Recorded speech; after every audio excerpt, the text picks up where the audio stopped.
যাহা বলিব সত্য বলিব। ভুল শুদ্ধ মিলিয়েই মানুষ। আপনি যখন ভুল করেন আপনার বিবেক তখন ঘুমিয়ে থাকে। যদি কেউ না জানে তো বিবেক জানে আপনি কত বড় ভুল করেছেন। পরিবার, সমাজ, রাষ্ট্র আপনাকে শাস্তি না দিলেও বিবেক আপনাকে প্রতি মুহূর্তেই শাস্তি দিচ্ছে। তবে দাঁড়ান বিবেকের আদালতে, সত্য আপনার শক্তি হোক। নির্ভয়ে বলুন কি ভুল করেছেন আপনি, কেন করেছেন, কোন পাপের শাস্তি আপনার বিবেক আপনাকে দিচ্ছে। আপনার সত্য বলার সাহস হাজার হাজার ভুলের জন্ম থামিয়ে দেবে। সাহস আছে সত্য বলার? তবে আপনার জন্যেই যাহা বলিব সত্য বলিব।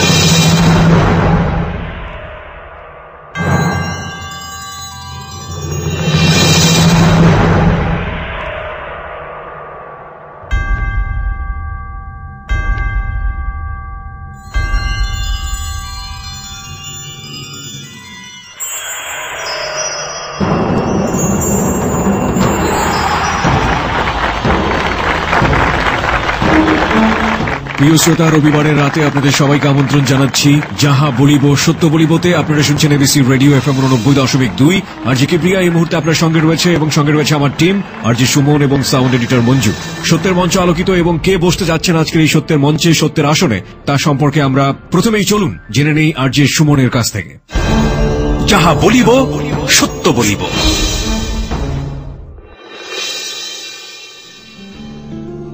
আজ সত্যের আসনে বসে সত্যের মুখোমুখি হবেন লুবনা। ছোটবেলা থেকেই লুবনা পরিবার, বন্ধু এবং শিক্ষকদের পছন্দের মানুষ ছিলেন।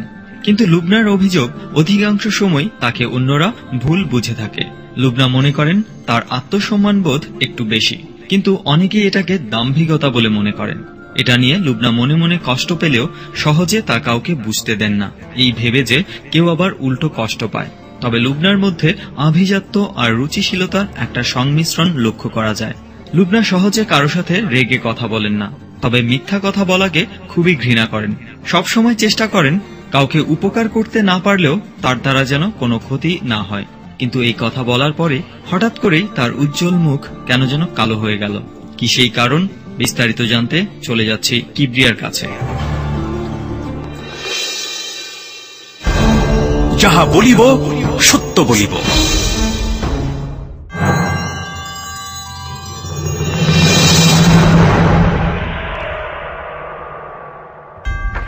অনেক অনেক ধন্যবাদ সুমন। আজকে লুবনা রয়েছে আমাদের সঙ্গে।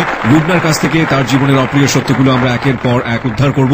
তবে তার আগে বলতে চাই প্রিয় শ্রোতা, লুবনার কাছে যাবার আগে সেটা হলো যে আজকে এক্সপার্ট প্যানেল থেকে আমাদের সঙ্গে যোগ দিচ্ছেন জাতীয় মানসিক স্বাস্থ্য ইনস্টিটিউটের associate professor doctor Tajul Islam, এবং আমরা আশা করছি পুরো অনুষ্ঠান আপনি ফোনে লাইভ শুনবেন, এবং শোনার পরে লুবনা সম্পর্কে আপনার যে মতামত, এবং একই সাথে আপনার যদি লুবনাকে কেন্দ্র করে সোশ্যাল কোনো মেসেজ থেকে থাকে তাহলে সেটা আপনি দিবেন, যেটা বরাবরের মতোই আপনি করে থাকেন। প্রিয় শ্রোতা, পুরো অনুষ্ঠান জুড়েই তো বলে থাকি যে বাংলাদেশের রেডিওর ইতিহাসে সবচাইতে চ্যালেঞ্জিং রিয়েলিটি শো হচ্ছে যাহা বলিব সত্য বলিব, এবং সেই যাহা বলিব সত্য বলিবতে আমাদের এরকম একটা কনজারভেটিভ সোসাইটি থেকে একজন মেয়ে এসে তার জীবনের ভুল এবং অপ্রিয় সত্যগুলো স্বীকার করা রীতিমতো দুর্দান্ত সাহস না হলে সেটা সম্ভব না। আপনার বিবেকের জায়গাটিতে আমরা আপনাকে স্যালুট জানাতে চাই।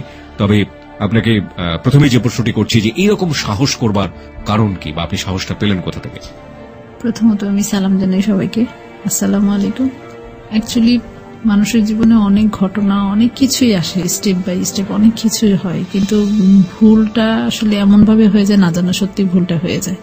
তো এই ভুলটা করাতে অনেক বড় একটা ভুল আমি করেছি, যেটার জন্য আমার মনকে আমি কখনোই ক্ষমা করতে পারি না, নিজেকে কখনোই ক্ষমা করতে পারি না।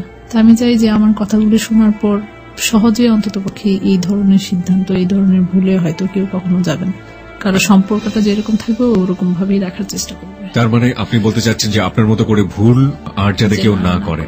প্রিয় শ্রোতা, আমাদের এখানে যারা আসেন তাদের প্রত্যেকের উদ্দেশ্যই একটি জায়গাতে মহৎ, সেটা হচ্ছে আমি তো ভুল করেছি, আমি তো সাফারার হয়েছি, কিন্তু আমার মতো করে তুমি যেন আর কখনো ভুল না করো। বিবেকের এই জায়গাটিতে আমরা যাদেরকে পাই অতিথি হিসেবে বারবার সালাম, বারবার স্যালুট জানাতে চাই।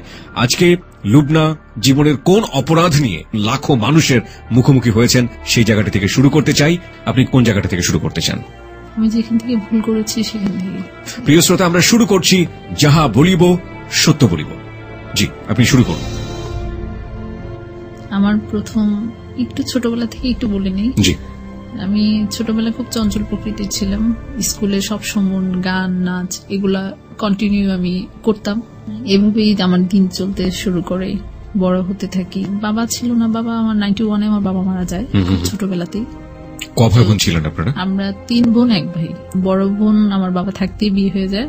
এখন বর্তমানে আমার বড় বোনের হাজবেন্ড একজন এসপি। ওকে।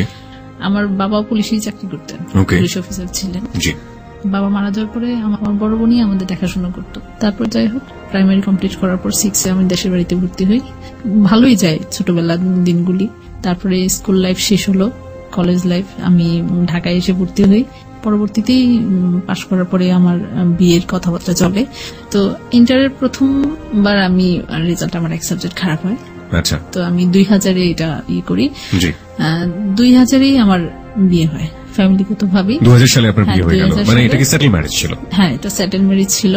তো আমার দুলাভাইয়ের সাথে ওর পরিচয় হয়।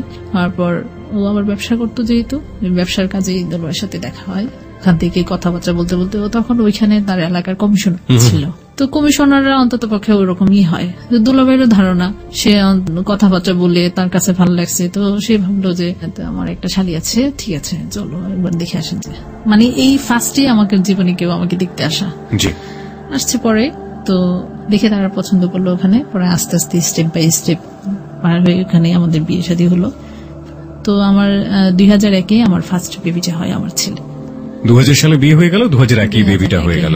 আগস্টে বিয়েটা হয়েছে খুব তাড়াহুড়ার মধ্যে। দেখেছে 1 সপ্তাহের ভিতরে। তাদের মানে ওই ছেলের পছন্দ হয়, যার জন্য আর কোনো কিছু দেখার সুযোগ দেয় নাই। মানে আমার বাবা তো নাই, গার্জিয়ান হিসাবে দুলাভাই তখন ওই সময়তেই মিশনে যাবে। তো উনিও আর সময় পায় নাই। আমার ভাইয়াকে বললো যে তুমি যে একটু দেখাশোনা করে আসো। তার মধ্যে ভাইয়ার ছিল মাস্টার্স পরীক্ষা। মানে আমাদের ফ্যামিলিতে গার্জিয়ানের সংখ্যাটা ছিল খুব কমই, ঠিক আছে। তো ও আবার এদিকে অনেক কথাই আমাদেরকে মানে বানায় অনেক কথা বলছে। তো ওরা আসলে ফার্স্টে পরবর্তীতে আমাকে অনেকবার বলতো যে আসলে আমি ভাবতেও পারি নাই আমার কাছে বিয়ে দেবে তোমাকে। ওকে, যে কারণে হয়তো নিজেকে একটু বড় করে জাহির করেছে। বড় করে বলছে, তো বড় করে বলছে যার জন্য এটা বিলিভ করছে। আরেকটা কারণ ছিল সে হজ করছে, বিয়ের আগে হজ করেছিল, হজ করে আসছে, যার জন্য মানে দুলাভাই আম্মা খুব সহজ সরল। তো উনি এই কথাটা শুনে বলে যে না, একটা জামাই পেয়েছি, ছেলেটা ভালো, অন্তত মিথ্যে কথা তো তার মুখ দিয়ে আসবে না। অনেক কথাই বলছে, ঠিক আছে। এমনিতে কোনো নেশা যেটা জাতীয় কোনো জিনিস, পান সিগারেট এমনিতে কোনো কিছু খেতে না, এমনি কোনো বাজে অভ্যাসও তার ছিল না। সে ঠিকাদারি করতো, ঠিক আছে, পাথর আনলে এগুলো আমি পছন্দ করতাম না। সে আমি বিয়ের আগে যেটা শুনতে পারছি যে তার বাজারে বিজনেস আছে, মানে অনেক বড় মানে গোডাউন, যেটা স্টক বিজনেস যেটা ওটা আছে আমি জানতাম। এটাই তো মানে হলে এটা অনেক ভালো। সেই যে এলাকার মানুষ, ওইটা একটা বাণিজ্যিক এলাকা বললেই চলে। তো ওখানে এরকম ম্যাক্সিমাম মানুষ এরকম করে। আমরা ছোটবেলা থেকে ওইখানে থেকে আসছি, আমার আব্বু ওইখানে চাকরি করছে। তো এটা ওরকম হলে কোনো খারাপ না, ভালো। আর আমি তখন যখন আমার বিয়েটা হয় তখন এই সম্পর্কে আমি এত কিছু ভালো বুঝতাম না। আপনি যেটা বললেন যে পাথর আনতো বা ইট বালি নিয়ে কাজ করতো, সে এই কাজটা তো আলটিমেটলি সে আগেও করতো, কিন্তু আপনাকে বলেছে সে অন্য কিছু করে।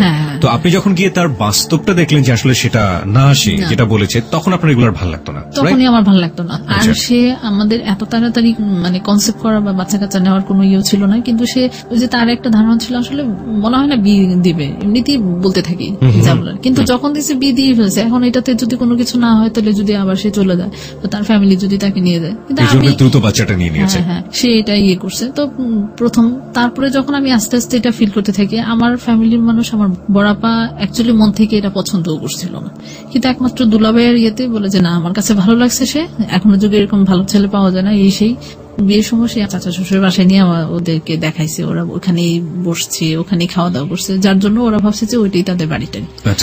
আমাকে বিয়ে করার পরে অরিজিনাল তার বাড়িতে নিয়ে গেল। তার ঘরে নিয়ে যাওয়ার পরে তার ঘর টোর দেখে সবকিছু দেখে তো আমি পুরা মানে ওখানে একবারে স্ট্যাচু হয়ে গেলাম। এটা কি? সকালবেলা উঠে যখন তাদের পিছনে যাই, বাড়িটারি ভালো করে দেখি, আমি তো পুরা কোনো কিছু বলতে পারি, মানে ওখানে এটা কি হলো, এটা কি হলো। তো আমার সাথে আমার এক কাজিন গেছে, তো আমাকে সে বলতেছে তুই কি খুশি? তা আমি বললাম কি আসলে আমার ভাগ্যটাই মনে এরকম ছিল।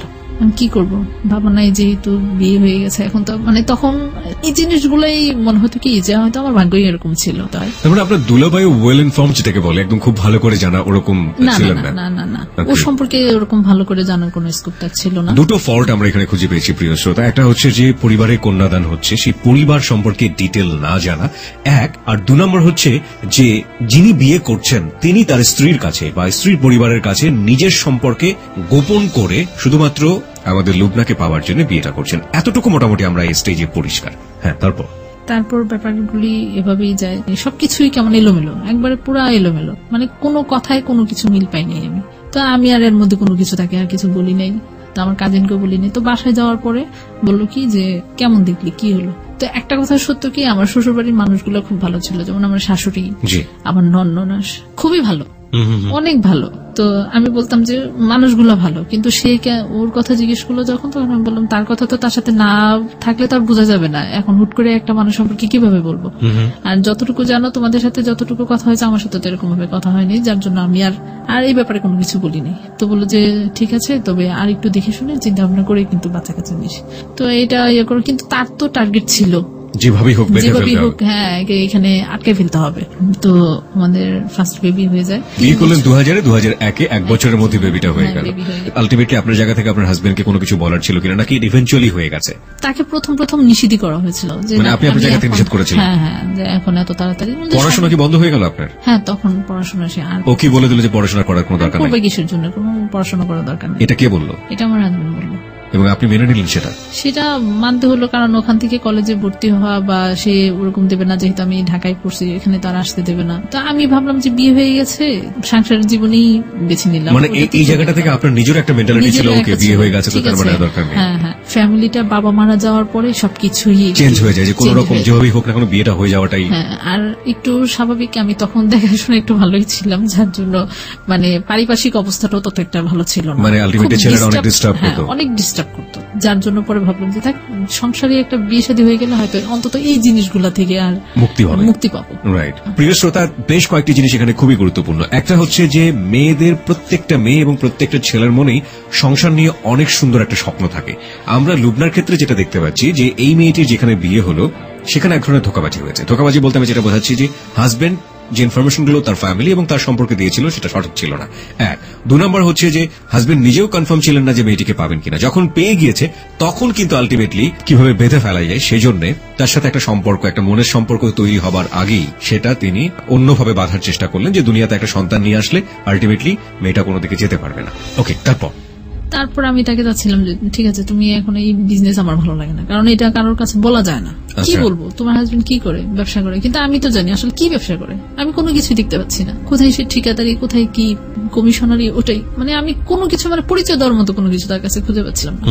তো তাকে আমি এক পর্যায়ে বললাম কি তুমি বাইরে চলে যাও, দেশের বাইরে। হ্যাঁ, দেশের বাইরে চলে যাও। তো দেশের বাইরে চলে যাও, এর মধ্যে সে করলো কি, কোথা থেকে এক দালাল ধরলো, অনেক টাকা এখানে তো সে দেওয়া হলো। তা আমাকে বিয়ের পরে আমার ফ্যামিলি থেকে প্রায় 8.5 ভরি গহনা দিল। তো সে ওগুলা আমি ভাবলাম কি যে টাকা পয়সার সব দিক দিয়ে ইয়ে হচ্ছে, ঠিক আমার কোনো মধ্যে হলো যে তুমি বাইরে চলে যাও, তুমি একটা কিছু করো, আমার আর এইভাবে থাকতে ভালো লাগে না, থাকতে ভালো লাগে বলে সবকিছু একটা টানা খাসরা জীবন, এই লাইফটা তো সংসার করবো যেহেতু করতে আসছে, একটা ফুলের মতো সুন্দর একটা সংসার, গুছানো গাছানো বাড়ি, সবকিছুই এখন যেটা স্বপ্ন থাকে, স্বপ্ন থাকে। ছেলে মেয়েরা হলে কি বলবে যে তোমার বাবা কি করে, তো এই জন্যই তাকে প্রেশার দেওয়া হলো বাইরে চলে যাও। তো বাহিরের উদ্দেশ্যে যখন সে সবকিছু করলো, তো আমার এই জিনিসগুলো আমি তাকে সবকিছু আমার ফ্যামিলিতে না জানিয়ে আমি তাকে দিলাম। 8.5 ভরি থেকে সে 1.5 ভরি বিক্রি করে দিছে, আর বাকিটা ছিল বাকিটা আমি বন্ধক দিয়ে পুরা টাকাটাই তাকে দেওয়া হলো কানাডা যাওয়ার জন্য। আমি বললাম যে এত জায়গায়, কারণ কানাডা যেতে হলে নিজেদের একটু এডুকেশন থাকা লাগে। এডুকেশন ব্যাকগ্রাউন্ডটা কি ছিল? অ্যাকচুয়ালি তার এডুকেশন ব্যাকগ্রাউন্ড সে ইন্টার এসএসসিও দেয়নি, কিন্তু আমাদের বলেছে সে বিএ কমপ্লিট করেছে। ওকে। তো বললো যে না আমি যাইতে পারবো। তাকে কে বললো, সে ওরকম কনফিডেন্স, কারণ একজন যারা বাহিরে নিয়ে যায় তারা কিন্তু একজন পাবলিক পেলে কিভাবে তাকে নেবে, কিভাবে তাদের প্রতারণার জালে আটকাবে, ওইভাবেই চেষ্টা করে। তো ওরাও সেম তাকে ভুলায় বেলায় ওরকমই করলো।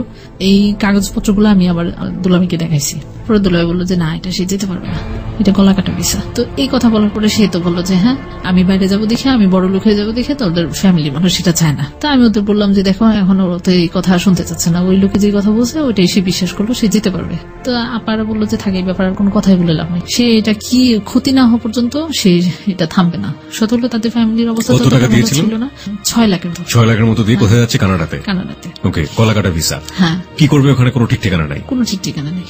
আপনার কি মনে হয় না যদি আপনি আপনার হাজবেন্ডকে চাপটা না দিতেন দেশের বাইরে যাওয়ার জন্য, সেই ভুলটা করতো, যেটা সে এখন ভুল করতে যাচ্ছে অ্যাকর্ডিং টু ইউ, যে কানাডাতে চলে যাচ্ছে বা গলাকাটা ভিসায় যাচ্ছে, সেই ভুলটা যদি আপনি এভাবে চাপ না দিতেন তাহলে আপনার কি মনে হয় যে এই ভুলটা সে করতো? অ্যাকচুয়ালি সে বিয়ের আগেও বাইরে সে একবার কোন দেশে থেকে ছিল? সৌদি আরবে। সৌদি আরবে থেকে ছিল। ওকে। হ্যাঁ, আসার পরপরে সে নির্বাচনে দাঁড়ায়, ওখানে সে কমিশনার হয়ে যায়। হ্যাঁ, কমিশনার হয়ে যায়। আমি তাহলে যেটা বুঝলাম যে আপনি তাহলে বাইরে যাওয়ার কথা বলেছিলেন এই কারণে যে বললেন তার এক্সপেরিয়েন্স আছে বাইরে যাওয়ার। হ্যাঁ, সেটা কোন দেশে যাবে না যাবে সেটাই সে ভালো বুঝবে। Okay fine. তারপর এটা বলার পরে সে তো কারো কথাই মানলো না। ওখানে টাকা টোকা সবকিছু জমা দেওয়ার পরে ও দুবাই গিয়ে ওখানে সে অ্যারেস্ট হয়। সে দুবাই যাওয়ার পথেই সে অ্যারেস্ট হয়ে গেল। প্রিয় শ্রোতা, বিরতির ঘন্টা বেজে গেছে। আমরা এই জায়গায় ছোট্ট একটি বিরতি নিতে চাই, 3 মিনিটের বিজ্ঞাপন বিরতি, এবং তারপরে আবারও ফিরে আসছি যাহা বলিব সত্য বলিবতে। আপনারা শুনছেন আরজি কিবরিয়াকে, এবং আজকে সত্যের আসনে বসে আছে লুবনা। আজকে এক্সপার্ট প্যানেল থেকে আমাদের সাথে যোগ দিয়েছেন জাতীয় মানসিক স্বাস্থ্য ইনস্টিটিউটের associate professor doctor Tajul Islam. চলুন আমরা এই পর্যায়ে তার সঙ্গে একটু কথা বলে নেই, সে আমাদেরকে ফোনে শুনছে কিনা আমরা একটু অ্যাসিওর হতে চাই। ডক্টর তাজুল ইসলাম, আমাকে শুনতে পাচ্ছেন? হ্যাঁ, শুনতে পাচ্ছি। জি, অনেক অনেক ধন্যবাদ, এবং আশা করছি লুবনার যে অপ্রিয় সত্যগুলো রয়েছে সেগুলো আপনি পুরোটাই শুনবেন। প্রিয় শ্রোতা, এই পর্যায়ে আমি SMS পোলের মুখোমুখি করতে চাই আপনাদের সবাইকে। যারা SMS পোলে অংশগ্রহণ করবেন তাদের সবাইকে আমরা রিকোয়েস্ট করছি অতি দ্রুত টেক্সটে পাঠিয়ে দেওয়ার জন্য। লুবনা এতক্ষণ পর্যন্ত যা বলেছে তা যদি আপনার কাছে বিশ্বাসযোগ্য হয়ে থাকে তাহলে আপনি লিখবেন ইয়েস। যদি আপনি কনফিউজ হয়ে থাকেন, যদি আপনার মনে হয় যে না সে বিশ্বাসযোগ্য কথাবার্তা বলছে না, তাহলে আপনি লিখবেন নো। লিখে পাঠিয়ে দেবেন ঝটপট 2221 নম্বরে। টেক্সট করার নিয়মটা আমি বলে দিচ্ছি। প্রথমে লিখতে হবে ABC স্পেস ইয়েস অথবা নো, এরপর 2221 নম্বরে। 3 মিনিটের বিজ্ঞাপন বিরতির পরেই ফিরে এসে আমরা জানিয়ে দেবো SMS পোলের রেজাল্ট। কম্পিউটারের কাছ থেকে আমরা জেনে নেব। ছোট্ট একটি বিজ্ঞাপন বিরতি, ফিরে আসছি একটু পরে। বলিব সত্য বলিবতে আপনি শুনছেন আমাকে, অর্থাৎ আরজি কিবরিয়াকে, ABC রেডিও FM 90.2, এবং আমার সঙ্গে রয়েছে আজকে লুবনা, সত্যের মঞ্চে সত্যের আসনে, যে তার জীবনের অপ্রিয় সত্যগুলোর দিকে ধীরে ধীরে এগিয়ে যাচ্ছে। প্রিয় শ্রোতা, কি সেই ভুল, কি সেই অপরাধ, তার মুখোমুখি আমরা খুব শীঘ্রই হব। তবে তার আগে আপনাকে যেটা বলতে চাই যে এতক্ষণ যারা SMS পোলে ভোট দিয়েছেন সেই সব ভোটের রেজাল্ট আসলে কি, চলুন আমরা জেনে নেই কম্পিউটারের কাছ থেকে। কম্পিউটার কি বলছে, কত শতাংশ মানুষ আজকে লুবনাকে বিলিভ করছে, কত শতাংশ বিলিভ করছে না।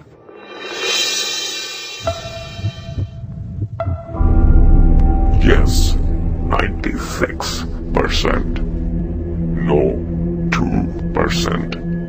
No comments, 2%.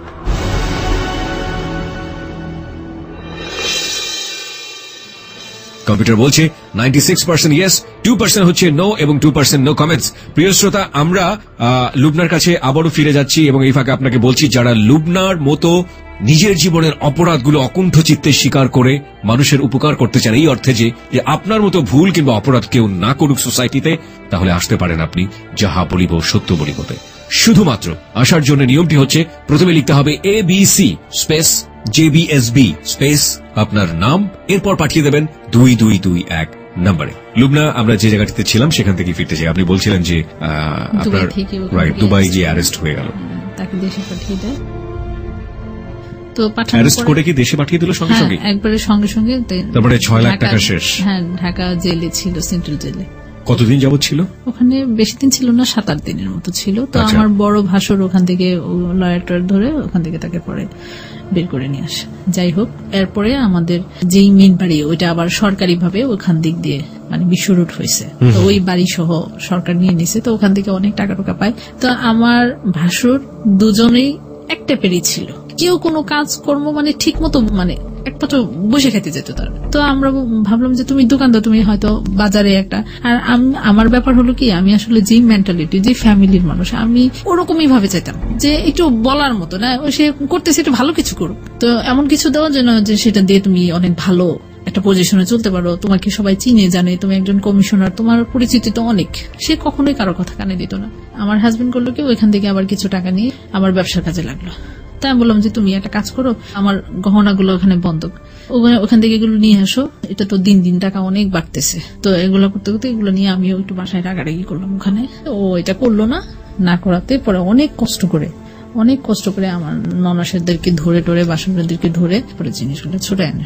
যাই হোক, এগুলো নিয়ে অনেক ঝামেলা হয়। এগুলো করতে করতে এরকম করতে সে আবার এই যে আমার ব্যবসা ট্যাবসা এগুলোর মধ্যেই নামলো। ব্যবসার কোনো কিছুই কোনো আগামাথা নাই, কোনো কাজকর্মেরই তার কোনো আগামাথা ছিল না। তো এইভাবেই দিন কাটতেছে।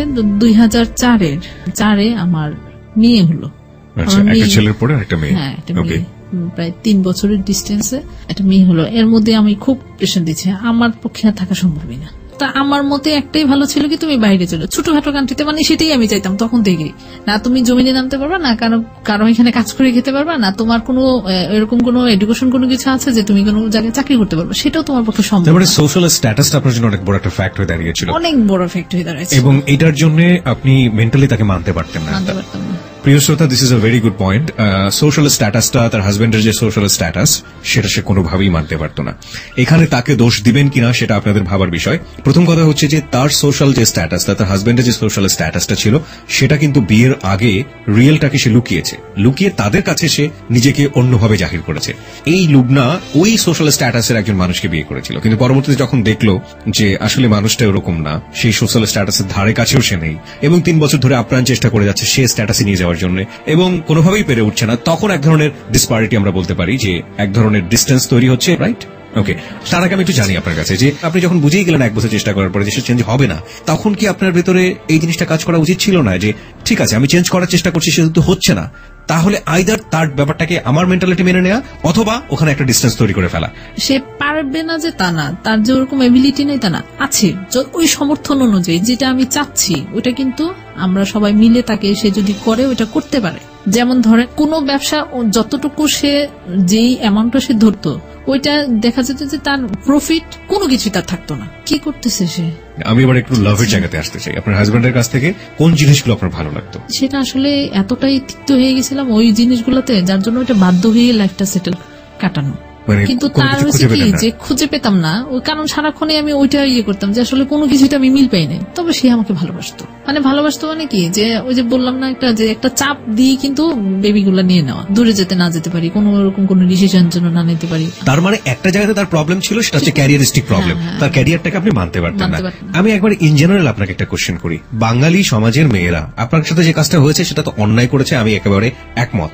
তারপরে যেহেতু বিয়ে হয়েই গেল, আমাদের সোসাইটির ব্যাপার যে জায়গাটা থাকে, আপনার কি মনে হয়, আপনি জাস্ট আপনাকে না চিন্তা করে বাঙালি সমাজের একটা মেয়েকে চিন্তা করেন, যে ওই রকম একটা হাজবেন্ডকে পেয়ে তারা শুধুমাত্র এই ক্যারিয়ারের ফল্ট ছাড়া অন্য কোনো ফল্ট তার নেই, একটা লাইফ লিড করতে পারে? হ্যাঁ, পারে।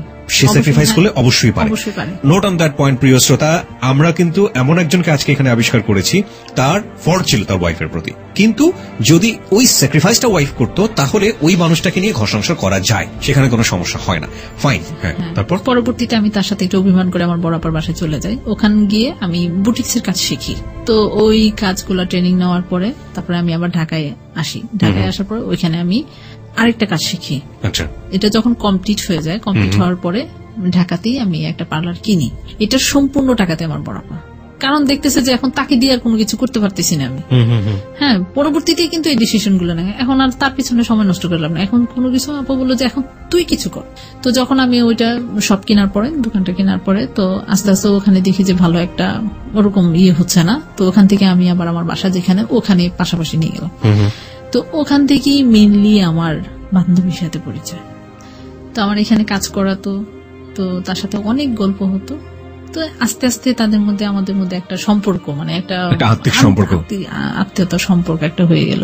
তো প্রতিদিনই বিকেলে এসে আমার এখানে যায় গল্প টল্প করবো। তো আমার একটা জিনিস কি, মানে আমি সবসময় মানুষকে এতটা আপন করতে পারি না, মানে আসতেছে যাচ্ছে আমি সবার সাথে একরকম। তো আমি যখন ওইখান থেকে দোকানটা সরাই অন্য জায়গায় নিয়ে আসি, সে আমাকে অনেক খোঁজে, কিন্তু আমার তো টার্গেট ছিল আমি বিজনেসটাকে কিভাবে আগাবো, কিভাবে ভালো হবে ওইভাবে। তো ওখান থেকে সে আমাকে অনেক খুঁজতে খুঁজতে খুঁজতে খুঁজতে তারপরে সে আবার ওই জায়গায়, মানে বাড়ির পাশে এসে আবিষ্কার করলো। হ্যাঁ, আমার যেখানে আবার পরবর্তীতে নিয়ে আসলাম, ওখানে এসে বললো তুমি এতদিন পরে আমার কোনো খোঁজ খবর নিলা না, এই না সেই না, এই অনেক কিছুই তার বললো যে আমি তোমাকে অনেক খুঁজছি। আসছে তো এখানেই সে কন্টিনিউ আসতো যেত। তো আমি তখন একটা সাবলেটে থাকতাম, হাজবেন্ড সহ আমার বাচ্চাদের নিয়ে আমি একটা ফ্যামিলির সাথে থাকতাম। তো ওখানে এতটা হতো না, আমি কন্টিনিউ তখন বেশি সময় দিতাম আমার দোকানে। পরবর্তীতে আবার অনেক সময় পরে আমি আবার আলাদা করে বাসা নিয়ে যাই। আমার হাজবেন্ডের জন্যই প্রবলেমটা হতো, ঠিক মতো বাসা ভাড়া দিত না। আরেকটা হয়েছে কি, যখনই আমি বিজনেসে নামছি তখন ম্যাক্সিমাম টাকাই ছিল আমার বরাবর। ওকে, তার পরবর্তীতে জিনিসগুলো এর মধ্যে আমি আবার বন্ধক দিই। আমার কিছু টাকার বেশি প্রয়োজন পড়ে, তার কাছ থেকে ওরকম ভাবে পাই না, সে আমাকে কিছু অল্প কিছু টাকা দেয় যেটা আমার কোনো কিছু হয় না। পরবর্তীতে আমার বরাবর কাছ থেকে নিতে নিতে আমার নিজের কেমন গিল্টি ফিল, আমার আর ভালো লাগতেছে না। মানে আপনার গোল্ডগুলো আপনি বন্ধক দিলেন। ওকে, হ্যাঁ, আবার ওটা দিলাম, দেওয়ার পর ওখান থেকে আবার কিছু টাকা ইয়ে করে ওখানে ইনভেস্ট করলাম, যে এখানে ছুটলে তো আমি আবার নিয়ে আসবো। কিন্তু হয়েছে কি, যখনই আমার এটা চলতে শুরু করলো, ভালো রানিং হচ্ছে, সবকিছু ভালো করতেছি, টাকা পয়সা একসাথে জমে, মাসে পরে আসে, বলি কি যে আমাকে কিছু টাকা দাও। আবার হয়তো কি যে সে কি ঘোরাঘুরি করে, আর তার একটা পরবর্তীতে অভ্যাস হয়েছে এই জনের কাছ থেকে নেওয়া, ওই জনের কাছ থেকে নেওয়া। বাড়িতে পরে শুনতাম আমার শাশুড়ি বলতে কি যে এর কাছ থেকে টাকা নিচ্ছে, ও এসে বাসার মধ্যে বাড়ির মধ্যে এরকম হইহুল্লোড় করতেছে, ওইগুলো কি করে। তখন আমি বুঝতে পেরেছি তার অভ্যাসটা তো আসলে সব একটা বেশি ইয়ে হয়ে যাচ্ছে। তো এটা পরবর্তীতে আমি স্বীকার করব এটা আমার ভুল, কারণ আমি যদি তখন এটা ঢাকায় নিয়ে এসে যদি আমি আমার শ্বশুরবাড়ি গিয়ে যদি দিতাম, তাহলে এই জিনিসটা যেটা হতো, আমার ভাড়াটারা অতটা প্রেশার পড়তো না, দোকানের এতটা ইয়ে হতো না, আমি ওইখানেই যেটা হতো নিজেদের মধ্যেই আমি এটা কমপ্লিট করতে পারতাম। মানে একটা হেজিটেশনের মধ্যে পড়ে গেছে। তো সে আবার কি বাসা ভাড়াটা সে তাকে প্রেশার দিতাম, সে বাসা ভাড়াটাই সে জোগাড় করতো, বাসা ভাড়াটা আনতো, কিন্তু আমার দোকানে যে ইনকাম হতো সেটা কয়েকদিন পরে পরে আসতে বলতে আমার কিছু টাকা লাগবে, যে না যতটুকুই হতো এলাকার মধ্যে ওইটাই এসেছে থাপ মেরে নিয়ে যেত, নিয়ে 2-3 দিন ওধাও। তা আমি আবার রানিং যেটা হতো প্রতিদিন ওইটা দিয়ে নিজের ছেলে মেয়ে নিয়ে নিজে নিয়ে বাসায় চলতে লাগলাম। এই ভাড়া টাড়া এগুলো নিয়ে মানে সবকিছু নিয়ে একটা বিতৃষ্ণার মধ্যে পড়ে গেছে। তো তার মধ্যে আমার বান্ধবীর সাথে পরিচয় হলো, আমি তো বললামই আগে। তো ও আসলো, আসা যাওয়ার মধ্যে বাসা যখন আমি আবার অন্য বাসা নেই, সেপারেট বাসা নেই, তো ওখানে ওরা প্রতিনিয়ত সে তার ফ্যামিলি নিয়ে আসে, একটা পারিবারিক সম্পর্ক হয়ে গেছে আমার পরিবারের মধ্যে। আপনার বান্ধবীর নামটা একটু বলবেন? লতা। লতা, ওকে। লতার সাথে আপনার একটা ফ্যামিলিগত সম্পর্ক হয়ে গেল। হ্যাঁ, তারপর খুব ভালো সম্পর্ক, মানে সে যে কোনো একটা জিনিস করলো, আমি একটা কোনো কিছু রান্না করলাম, এই তুমি চলে আসো। তো এর মধ্যে ব্যাপার হলো কি, একদিন তার হাজবেন্ডের সাথে তার সম্পর্কটা তত ভালো ছিল না, এটা অনেক আগে থেকে। এটা কি আপনার সাথে শেয়ার করতো? হ্যাঁ, এটা সে আমার সাথে আসলেই বলতো। আমার হাজবেন্ডের সঙ্গে কথা স্বাভাবিক, 2 বান্ধবী হয়ে গেছি, এখন তো আমার হাজবেন্ডের কথা মানে কথা বলতে তো তার ভালো লাগতেছে না, এই যে এরকম। আপনার হাজবেন্ডের কথা তাকে বলতেন, তার হাজবেন্ডের কথা আমাকে বলতো। ওকে, আপনাকে কি বলতো এমনিতেই? হ্যাঁ, যে কেমন মানুষ, কোনো খোঁজ খবর নেয় না, বাসা থেকে খালি নাকি মেয়েদের নিয়ে ঘুরতো। ওর হাজবেন্ড খালি মেয়েদেরকে নিয়ে ঘুরতো। ওর হাজবেন্ড কি করতো? ওনার আবার ভালো, উনি আবার বিজনেস করতো। আচ্ছা, সিকিউরিটি গার্ডের বিজনেস করতো। ওকে, মানে এটা আপনার জায়গাতে এটা ভালো বিজনেস, মানে এটা প্রেস্টিজিয়াস কিছু একটা, রাইট? আপনার জায়গা থেকে আপনি এভাবে ফিল করেন? আমি এভাবে, মানে সে এটাই অনেক বছর যাবত করতেছে, এটা মোটামুটি একটা ভালো একটা পজিশনে চলে আসছে। ওকে, ওকে। তো সিকিউরিটি বিজনেস করতো। এবং তার ওয়াইফের জায়গাটা থেকে তার হাজবেন্ড নিয়ে যে প্রবলেমটা ছিল সেটা হচ্ছে বিভিন্ন মেয়েদেরকে নিয়ে সে ঘোরাফেরা করে। সে বলতো এটা। আর অন্য কোনো প্রবলেম? আর অন্য কোনো প্রবলেম কি, সে অতটা মানে সে আমাকে এত বেশি বলতো না। এগুলোই থাকতো। হ্যাঁ, এতটুকুই। ওকে। যাই হোক, পরবর্তীতে আমি এতটাও বেশি একটা পাত্তা দিতাম না, কারণ আমি আমার সংসার নিয়ে খুব ব্যতিব্যস্তর মধ্যে থাকতাম, কিভাবে কি করা যায়, কিভাবে এটা আগানো যায়, কিভাবে মানে ব্যবসাটাকে ইয়ে করা যায়। তো একদিন হলো কি, ও আমাকে বুটিক্সের একটা শোরুমে, ও অনেক পরিচিত লোক ছিল তার, তো সে বিপ্লব নাম ওই লোকের, ওনার আবার ফ্যাশন হাউস, মানে বাচ্চাদের গার্মেন্টস এর মতো আর কি। তো ওখান থেকে অনেক কাপড় এনে, তারা অনেকেই আছে না যে গার্মেন্টস থেকে কাপড় এনে মানুষদের দিয়ে মেয়েদের দিয়ে কাজ করে তারপরে আবার ওইখানে জমা দিতে হয়। তো এরকম সে আমাকে নিয়ে গেল যে চলো, আমিও বাসায় একা একা বসে থাকি, তোমারও বিজনেসটা এখন পর্যন্ত ওরকম হচ্ছে না, চলো আমরা ওখানে যাই, যে আমার পরিচিত আছে, ওখান থেকে বললি আমরা কিছু পাবো। তো ও বললো কি আচ্ছা ঠিক। তার কিন্তু কোনো কিছুর অভাব ছিল না। তো ওখানে যাওয়ার পর সে আনলো, আমিও আনলাম। তো প্রথমবার আমি আমার হাজবেন্ডকে নিয়ে যাই, আর তখন ওর হাজবেন্ডের সাথে ফার্স্ট আমাদের দেখা তাদের বাসায়। তার হাজবেন্ডের সাথে দেখা, তো সে তো মানে ওরকম ভাবেই খুব দেখতেও খুব হ্যান্ডসাম ছিল। তো ওখানে ফার্স্ট দেখা, আমি আর ততটা তাকে করিনি। কথা বলতেছি কোথায় যাবেন, তখন ও আমাকে ভাবি বলতেছে, ভাবি আপনারা এই কাজটা আপনারা কি করতে পারবেন, কি করেন না করেন, আপনারা আর কোনো কাজ খুঁজে পান না। আপনাদের প্ল্যান ছিল নতুন একটা বিজনেস করা, রাইট? সেটা ফ্যাশন হাউস বা এরকম থেকে কিছু করে। আচ্ছা, লতার হাজবেন্ডের নামটা কি ছিল? মাসুদ। মানে মাসুদ আপনাদেরকে বলছে ভাবি কি সব করতে চান, এগুলো তো হবে না, আপনি তো কিছু বুঝি না। বাট মাসুদ আপনার দৃষ্টিতে প্রথম দেখাতে হ্যান্ডসাম ছিল।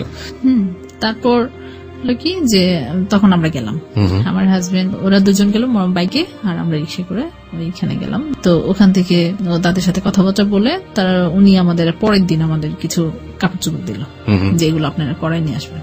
তো আস্তে আস্তে দেখা যায় সেই বেশি করতো, আমি এটাতে নিয়ে আমি এত লোক পাবো কোথায়, আমি কম রাখতাম, আমি নিজে করতাম। তারপরে আমার এখানে একটা মেয়ে ছিল, ওকে দিয়ে করাতাম। তো যাই হোক এরকম করতে করতে এটাও শেষ পর্যন্ত দেখা যায় যে মানুষ ঠিক মতো করতো না, অনেক প্রেশার পড়ে যেত। তারপর আস্তে আস্তে এগুলো করতে করতে তাদের সাথে একটা সম্পর্ক তো ভালো হয়েই গেল। পরে আস্তে এই ব্যাপার নিয়ে লতার সাথে আমার অনেক ফোনে যোগাযোগ নেই। কি ব্যাপার ফোনে কথা বলতে একদিন ফোন দিলাম, ফোন দেওয়ার পরে তার হাজবেন্ড ধরলো।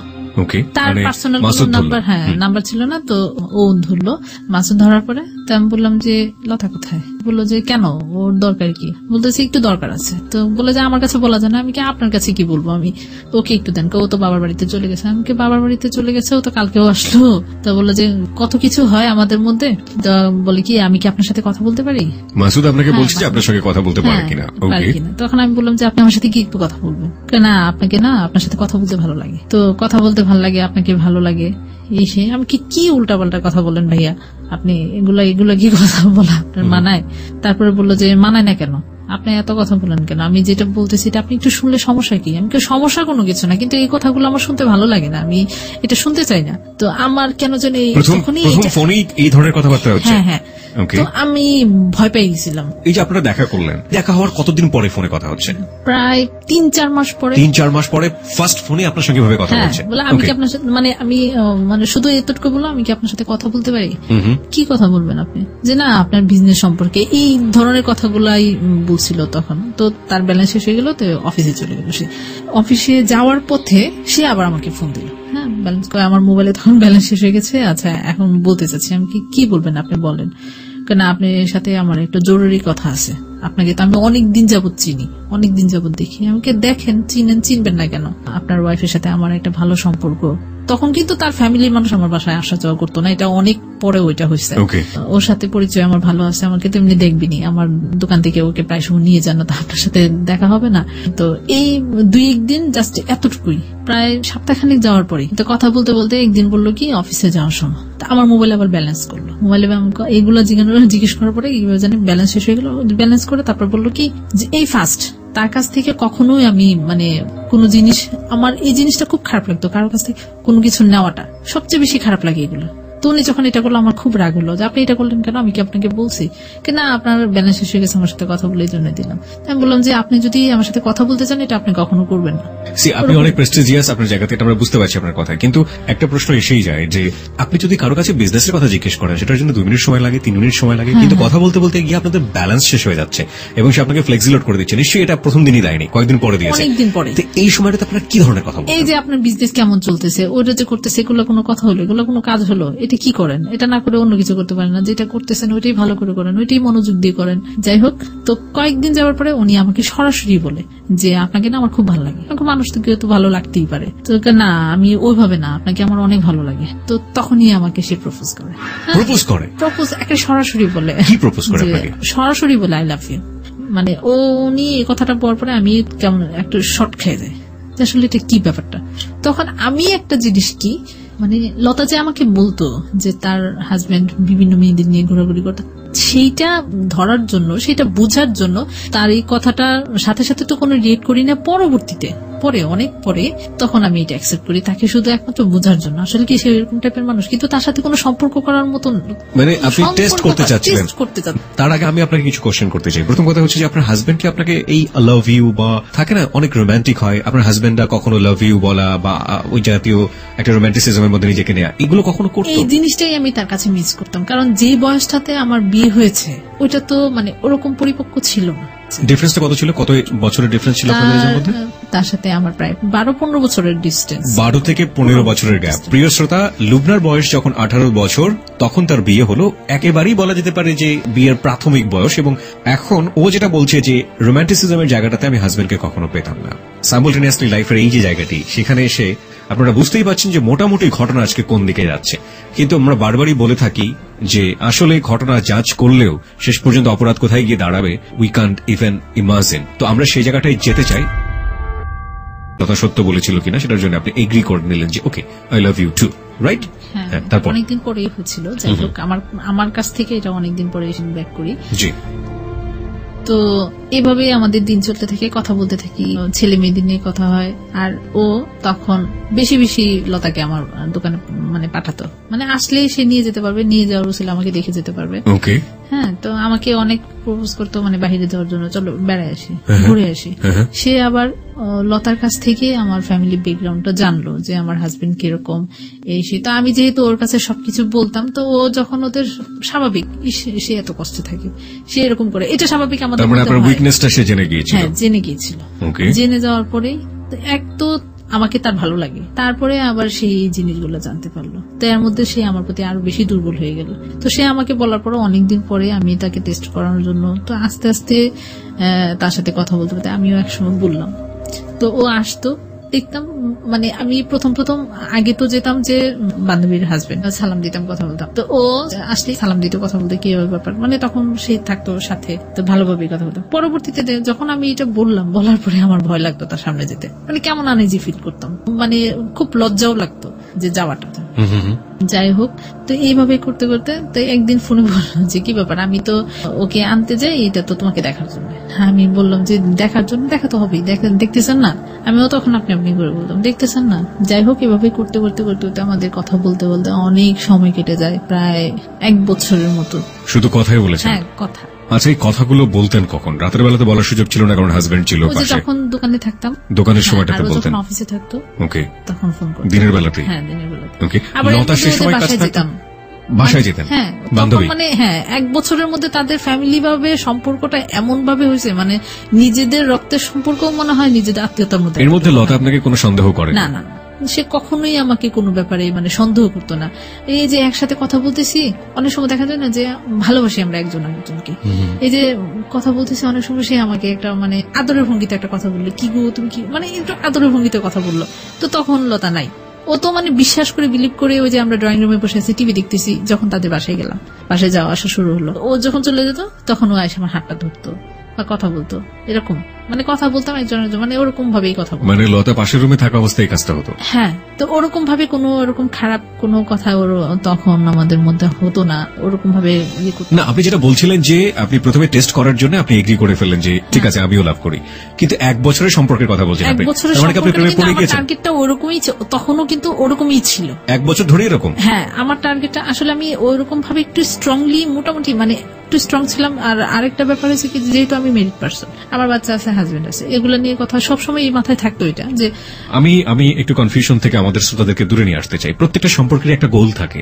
আপনারা দুজন যখন কথাবার্তা বলতেন পরস্পরের প্রতি, আপনাদের সম্পর্কের লক্ষ্যটা কি ছিল? মানুষ টেস্ট করে আপনার লাভটা কি হবে? একটা যেটা যে তার ওয়াইফ তো তাকে আপনার চেয়ে অনেক ভালো জানে, সেটা আপনার বিলিভ টেস্ট করার কোনো দরকারও নাই। ইনফ্যাক্ট এই জিনিসটা আপনি করছেন, লাভটা কি হচ্ছে? আস্তে আস্তে দেখতে দেখতে তার অ্যাটিটিউড গুলা, তার কথাবার্তা গুলা, তার সে যে কাজ করতেছে, এগুলা দেখতে দেখতে আমার নিজের কাছেই মনে হয় যে আমি নিজের থেকেই তাকে টেস্ট করবো, কি আমি নিজেই তার প্রেমে পড়ে গেছি। ওকে, নিজে আপনি তার প্রেমে পড়ে গেলেন, এবং সেটা বছর খানেকের মধ্যেই। হ্যাঁ। আচ্ছা, কিন্তু প্রেমে পড়ার আগে আপনি তো আপনার লিমিটেশন গুলো জানতেন, যে আপনার একটা সংসার আছে, আপনার হাজবেন্ড আছে, আপনার বাচ্চা আছে 2টো, এবং তারও তো সংসার আছে। দুজনেই আপনার সম্পর্কে খুব ভালো জানতেন, কিন্তু আপনারা কি চাইতেন? মানে কথা বলতে ভালো লাগতেছে, ভালোবাসতেছি, যা ভালো লাগছে আপনারা সেটা করে যাচ্ছেন। হ্যাঁ, সেটাই কথা বলতে যাচ্ছি, মানে করে যাচ্ছি, ঠিক আছে। Okay. হয়তো আমি আমার হাজবেন্ডকে নিয়ে কখনো বেড়াতে যেতে পারতাম, সে কোথাও মানে 6-7 বছর ঢাকা থেকেছি, কোথাও নিয়ে যায় না, ছেলে মেয়েদের নিয়ে চলো একটু বেড়াতে যায়, এই জিনিসগুলো তার মধ্যে ছিল না। ঠিক আছে, তো মাঝে মধ্যে যখন বলতো যে আজকে ফ্রি আছে, চলো একটু বেড়াতে যাই, ও বলতো? হ্যাঁ, তো আমিও। আচ্ছা, আপনিও কি কখনো জিজ্ঞেস করেছেন তুমি তোমার ওয়াইফকে নিয়ে বেড়াতে নিয়ে যাও কিনা? আমার ভালো লাগে না। ও বলতো ভালো লাগে না। হ্যাঁ। ভেরি ভেরি ইম্পর্টেন্ট পয়েন্ট, প্রিয় শ্রোতা, সেটা হচ্ছে যে ওনার কিন্তু বেড়ানোর অভ্যাসটা মনের মধ্যে আছে, এবং সেটা আলটিমেটলি নিজের ওয়াইফের সাথে উনি প্র্যাকটিস করছেন না। কেন করছেন না, সেটার অন্যরকম একটা ব্যাখ্যা থাকতে পারে। আচ্ছা, আপনার হাজবেন্ড যদি আপনাকে বেড়াতে নিয়ে যেত, বা আপনার হাজবেন্ড যদি আপনাকে ওই যে খুব রোমান্টিক একটা মোমেন্টে বলতো আমি তোমাকে অনেক ভালোবাসি, তাহলে কি এই মানুষটার আপনার জীবনে কোনো প্রয়োজন থাকতো? কোনো ঘটনাই ঘটতো না তখন, কোনো ঘটনাই ঘটতো না। ওরকম একটা প্রত্যেকটা মেয়ের জীবনে যেরকম চায়, হয়তো সম্পূর্ণ না, কিছুটা হলো। আর সবচেয়ে বড় কথা হলো কি, আমাদের যুগে মেয়েরা আমরা চাই যেটা, যে আমার হাজবেন্ডের টাকা পয়সা থাকবে, মানে ওরকম যেটা আমি চলতে পারি, কারো কাছে যেন হাত পাততে না হয়, ফ্যামিলির কাছে এরকম হাত পাতে কিন্তু কোনো মেয়েই চায় না, যে বিয়ের পর আবার ফ্যামিলির কাছে হাত পাতা।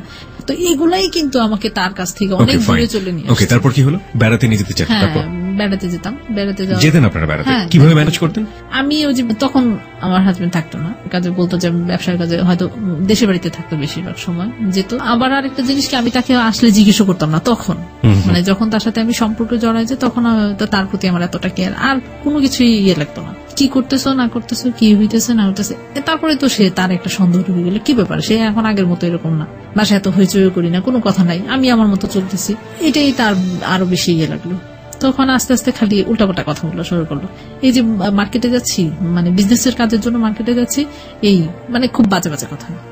আপনার হাজবেন্ড, আমার হাজবেন্ড। আপনারা যেভাবে শুরু করলেন নতুন একটা জীবন বা নতুন একটা থিঙ্কিং, এইখানে আমরা একটু ক্লিয়ার হতে চাই। লাইক আপনি ওর সাথে ঘুরতে যাচ্ছেন, হ্যাঁ। সো ডেঞ্জার, খুবই বিপজ্জনক ব্যাপারটা, তাই না? কোথায় ঘুরতে যেতেন, কিভাবে করতেন? আমাদের ফার্স্টলি যাওয়া হলো মিরপুর বেড়িবাঁধে। মিরপুর বেড়িবাঁধে, হ্যাঁ। ওকে। মানে খুব সুন্দর একটা লোকেশন। আমি মানে আমার জীবনে কোথাও ঘুরতে যাওয়া মানে এই ফার্স্ট। আমার হাজবেন্ডের সাথে একবার গিয়েছিলাম সিলেটে। ওর কি কোনো বাইক ছিল? হ্যাঁ, ওর বাইকে করে আপনি গেলেন বেড়িবাঁধে। ওর ওয়াইফ তখন কোথায় থাকতো? তার ওয়াইফ বাসায় থাকতো। বাসায় থাকতো এবং ওয়াইফ জানতো যে ও অফিসে গেছে বা অন্য কোথাও গেছে। হ্যাঁ। আপনার হাজবেন্ড জানতো যে আপনি আপনার বিজনেস নিয়ে ব্যস্ত আছেন। ব্যস্ত আছি। সে ম্যাক্সিমাম সময় তখন সে ঢাকা থাকতো না যখন আমি যেতাম। হ্যাঁ, তখন আমার বাচ্চাদের অনেক সময় করতাম কি, ওর বাসায় বাচ্চাদের, আমার বান্ধবীর বাসায় বাচ্চারা, মানে বান্ধবী বাচ্চা টেক কেয়ার করো, আমরা দুজন ডেটিং করে আসি। তো এরকম বেশি দিন হয় নাই, একবার হয়েছে এরকম। এটা আজকে শুনলে সে প্রচন্ড কষ্ট পাবে আমি জানি। তারপর তার সাথে ঘুরতে যেতাম, ভালো লাগতো, কথা বলতাম, ভালো লাগতো। এভাবেই করতে করতে আমাদের দিন অনেক দিন পার হয়ে যায়। তো এর মধ্যে হলো কি, আমি অসুস্থ হয়ে যাই। আমার জন্ডিস হয়েছিল একবার, হয়েছে ওর সাথে সম্পর্ক না হওয়ার আগে, আমি ফার্স্টলি যখন ঢাকায় আসি তখন। আর তারপরে হয়েছে তার সাথে রিলেশন হওয়ার পরে, অনেক পরে হয় এটা। একবারে অনেক কিছু ঘটনার মানে তার সাথে সম্পর্ক, রিলেশন, অনেক মানে ফিজিক্যালি রিলেশনও তার সাথে মারা হয়ে যায় সময়টাতে। ওকে, হয়ে যায়। সেটা করেছে, আমাকে একদিন বললো যে চলো আজকে ইয়েতে যাবো, এয়ারপোর্টে, এয়ারপোর্টের দিকে, ওখানে। তো আমি বললাম যে ওখানে কি, ওখানে সুন্দর লোকেশন আছে, তোমার অনেক ভালো লাগবে। তো আমি তো তাকে প্রচন্ড বিলিভ করি, প্রচন্ড ভালোবাসি। তো ওখানে গেলাম, যাওয়ার পরে প্রচন্ড বৃষ্টি, অনেক বৃষ্টি। তো অনেক বৃষ্টির মধ্যে কোথায় যাব, মানে ভিজে দুজন একবারে কাক হয়ে গেছে, মানে এত বৃষ্টি। তো বললো কি যে এখানে ভালো হোটেল আছে, চলো আমরা একটু রেস্ট নেই। হ্যাঁ, রেস্ট। তো দুজনের সম্মতিতে, আমাদেরও মানে খুব এমনিতেই তো সম্পর্ক খুব গভীর। তারপরও মানে যে এখন মনে হচ্ছিল, তখনকার মনে হচ্ছিল যে একবার মানে কোনো ইয়েই নেই, মানে তারও কোনো সংসার নেই, আমারও কোনো সংসার, আমরা দুজনকে মানে দুজনের জন্য, হ্যাঁ, এইরকমই একটা মনে হচ্ছিল। যাই হোক, ওখানে যাওয়ার পর তো হঠাৎ করে আমাদের মধ্যে একটা, যেহেতু দুজনই এক ভেজা, তারপর সামনাসামনি ভালোবাসার মানুষ, এই এর মধ্যে আমাদের একটা ফিজিক্যাল রিলেশন হয়ে যায়। তারপরে আমার খুব গিল্টি ফিল হচ্ছিল তখন, মানে তার চেয়ে খারাপ মনে হয় যে আমার জীবনেও আমি এরকম খারাপ ফিল করিনি কখনো, এত খারাপ লাগছে। তারপরে আমি তার সাথে অনেকক্ষণ কথাও বলিনি, মানে আমরা দুজনের সাথে অনেকক্ষণ কথা বলিনি। তো সে আমার কাছে সরি বলছে যে আসলে এরকম একটা চিন্তাও করতে পারি নেই, তোমাকে আসলে আমি মন প্রাণ থেকে ভালোবাসি, কিন্তু এইভাবে কখনো কোনো কিছু হবে এটা বা। যাই হোক, পরে ওখান থেকে চলে আসি। তার সাথে অনেকদিন আমাদের দুজনের মধ্যেই আবার 2-3 দিন যাবত কথাবার্তা হয় না।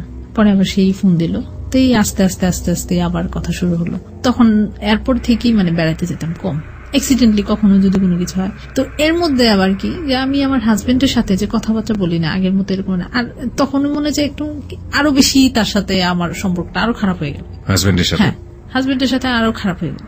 মানে একটা হচ্ছে যে মানুষ যখন আরেকটার প্রতি ভালোবাসা বা যে কোনো একটাতে পড়ে যায়, তখন মনে হয় এই সমস্যাগুলো হয়। তো এতদিন পর্যন্ত জ্ঞান করে তার কোনো কিছু করতে পারি না, এখন আবার এরকম তার মধ্যে মানে কোনো কিছুই। আর সেই খুঁটিনাটি অনেক কিছু খুঁজতো, কারোর সাথে কথা বললে, যদি আমার কোনো কাজিনরা ফোন দেয় কথা বলে, আবার ধরেন দোকানে অনেক মহিলারা আসে, অনেক সময় দেখা যায় কি তারা বাসায় গিয়ে কোনো একটা জিনিস প্রয়োজন করলো, তার হাজবেন্ড ফোন দিয়ে আমাকে ফোন করলো, এটা স্বাভাবিক হইতেই পারে। তো যখনই কেউ যদি ফোন করতো, সে আবার কন্টিনিউ আমার মোবাইল চেক করতো। হাজবেন্ড আপনাকে সন্দেহ করা শুরু করলো। হ্যাঁ, যখন আমার ফোন ইউজ করলাম, ফোন নিলাম আমি, তখন থেকে তার এই জিনিসটা মানে খুব ইয়ে হয়েছে যে সন্দেহ করতে, যে মানে তখন তুই তো খাড়ির মধ্যে চলে, তুই কোথায় গেছিলি, ওই যে এখানে গেছিস, ওই যে মার্কেটে যাস। অনেক সময় দেখা যায় যে সে থাকে না, আমাকে মার্কেটে যেতে হয় একাই, কোনো কিছু প্রয়োজন পড়লো, গিয়ে পুরুষ মানুষের সাথে গেছলাইতে করতে, বাজে কথা বলতো, ঝগড়াঝাটি হতো। হ্যাঁ, গায়ে হাত তুলতো, গায়ে হাত দিত। কি সেই কন্টিনিউ তার একটা অভ্যাস ছিল কি, একটা থাপ্পড় দেবে, মানে থাপ্পড়টাতে লাগতো অনেক, মানে এমন ভাবে গায়েগুলো হাত দিত, কিন্তু এগুলা কারোর দেখানোর মতো না, বোঝানোর মতো না, কিন্তু আমি খুব মানে ব্যথা পেতাম।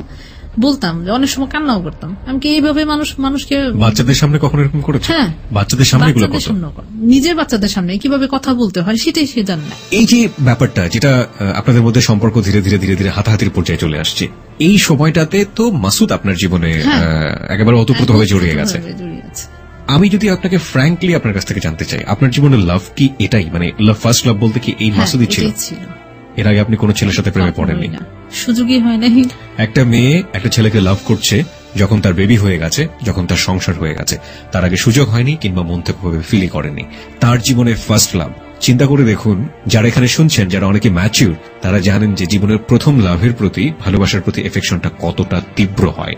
আর এখানে এফেকশন প্লাস কত ধরনের অপরাধ, ভুল এবং একই সাথে কনফিউশন, অনিশ্চয়তা, কত কি যুক্ত হয়েছে এটার সাথে। হ্যাঁ, তারপর কি হলো? তারপরে আস্তে আস্তে সে, তাকে যখন জানাতাম, সে এই যখনই আসতো কি করতো না করতো আমার কাছ থেকে আবার জানতো। জানলে সে এখানে অনেক কথা বলতো, কি করতেছো তুমি, থাক কোনো কথা বলো না, আমাকে বোঝানোর চেষ্টা করতো, মানে হাজবেন্ডের ব্যাপারগুলো আপনি মাসুদের কাছে বলতেন? ওকে। আর তার সাথে সম্পর্ক হওয়ার পরে এমন কোনো কথা নাই যে সে জানে না আমার, মানে সবকিছু। আমি আরেকটা ব্যাপার কি, তাকে ভালোবেসেছি এমন ভাবে আমি কোনো কিছু তার কাছে গোপন করতে পারতাম না, কোনো কথা বলে যে না বলে থাকতেও পারতাম না। একটা জিনিস যেটা বলার দরকার ঠিক বলা, মানে ওইটাও মানে শেয়ার করতাম, বলতাম, সেও বলতো, এরকম। মানে সেও মনে হয় যে বাসায় বেশি তার কথা, এমন কথা আমি জানি, তার ওয়াইফ মনে আজ পর্যন্ত জানেন। মানে আমি যেরকম ভাবে চেয়েছিলাম আমার একটা লাইফ পার্টনার, সেও মনে হয় এরকম ভাবে এটা চেয়েছে, সে সবসময় বলতো। ওকে, তার ওয়াইফ কি তার লাভ ম্যারেজ ছিল? তার ওয়াইফের সাথে তার লাভ ম্যারেজ ছিল।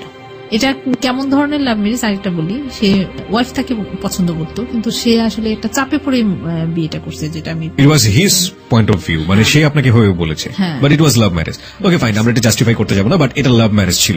ওকে, নেসেসিটি নোজ নো ল, প্রয়োজন কোনো আইন মানে না, নিয়ম মানে না, ঠিক জানি না, তবে সেই প্রয়োজনটা যদি নন এথিক্যাল হয়, সেই প্রয়োজনটা যদি অন্যায় হয়, সেই প্রয়োজনটা যদি এমন হয় যে কারো কাছে সেটা নিজেকে গিল্টি, দোষী এবং অপরাধী করে দেবে নিজের বিবেকের কাছে, তবে সেই প্রয়োজনের কাছ থেকে দূরে থাকাটাও কিন্তু অনেক বড় একটা প্রয়োজন।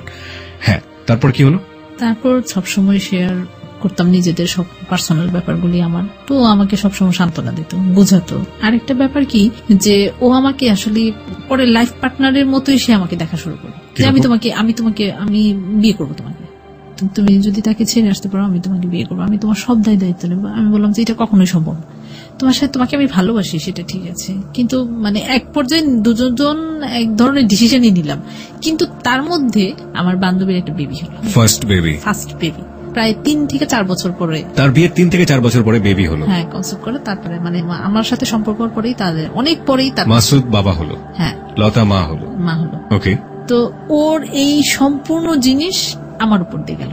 মানে আমি তাকে, তখন তো লতা আমাকে প্রচন্ড বিলিভ করতো, মনে হয় যে তার ফ্যামিলির মানুষ, তার শ্বশুর বাড়ির মানুষ একদিকে, আমি একদিকে, যে কোনো জিনিসে ওকে ডাকো, ওকে আনো, মানে তার প্রতিও যেন আমার একটা অন্যরকম মায়া ছিল লতার প্রতি। হ্যাঁ, লতার প্রতি।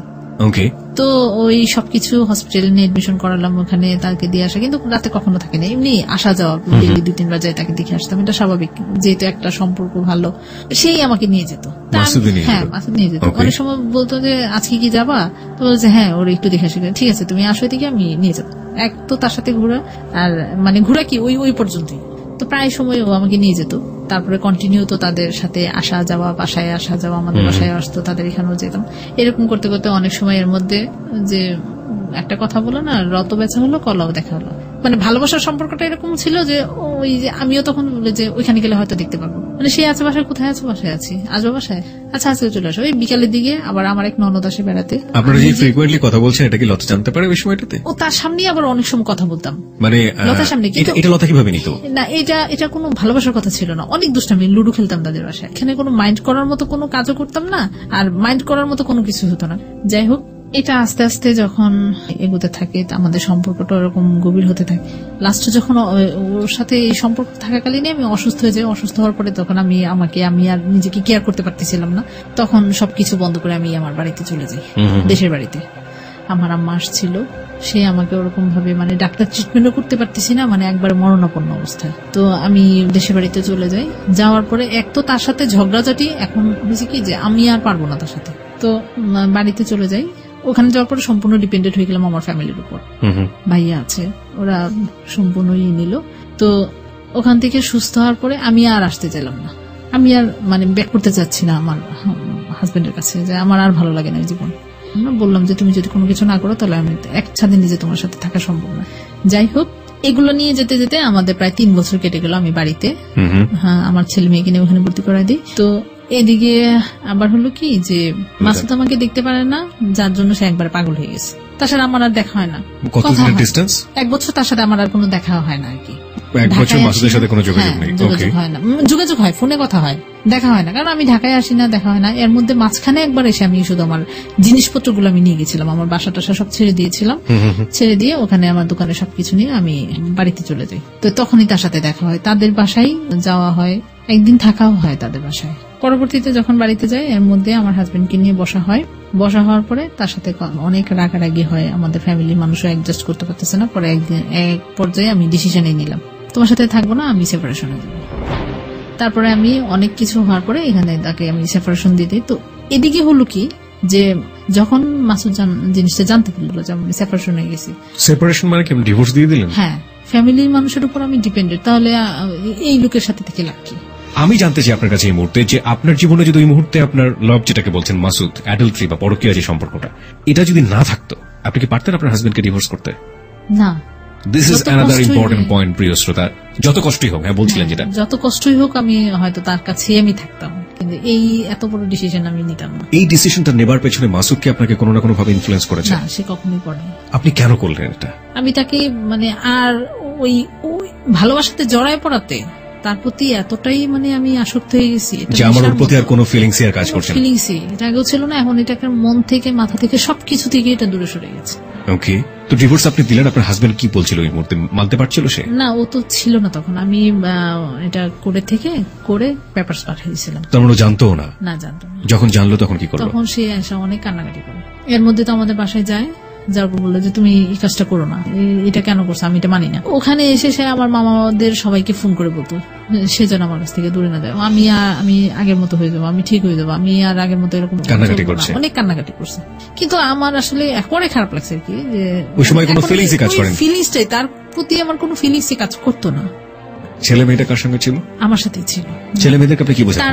আমি তাদেরকে তেমন কোনো কিছু বোঝাতে হতো না। এই কারণে হতো না, কারণ সে তো যা করতো, আমার গায়ে হাত দিত, আমাকে গালিগালাজ করতো, ওরা তো বাচ্চারা সব চোখে তাকায় থাকতো, আমাকে মারতো, এসে ওরা যায় ধরতো। তারপরও আপনি আগলে থাকতেন যদি আপনার জীবনে মাসুদ না থাকতো?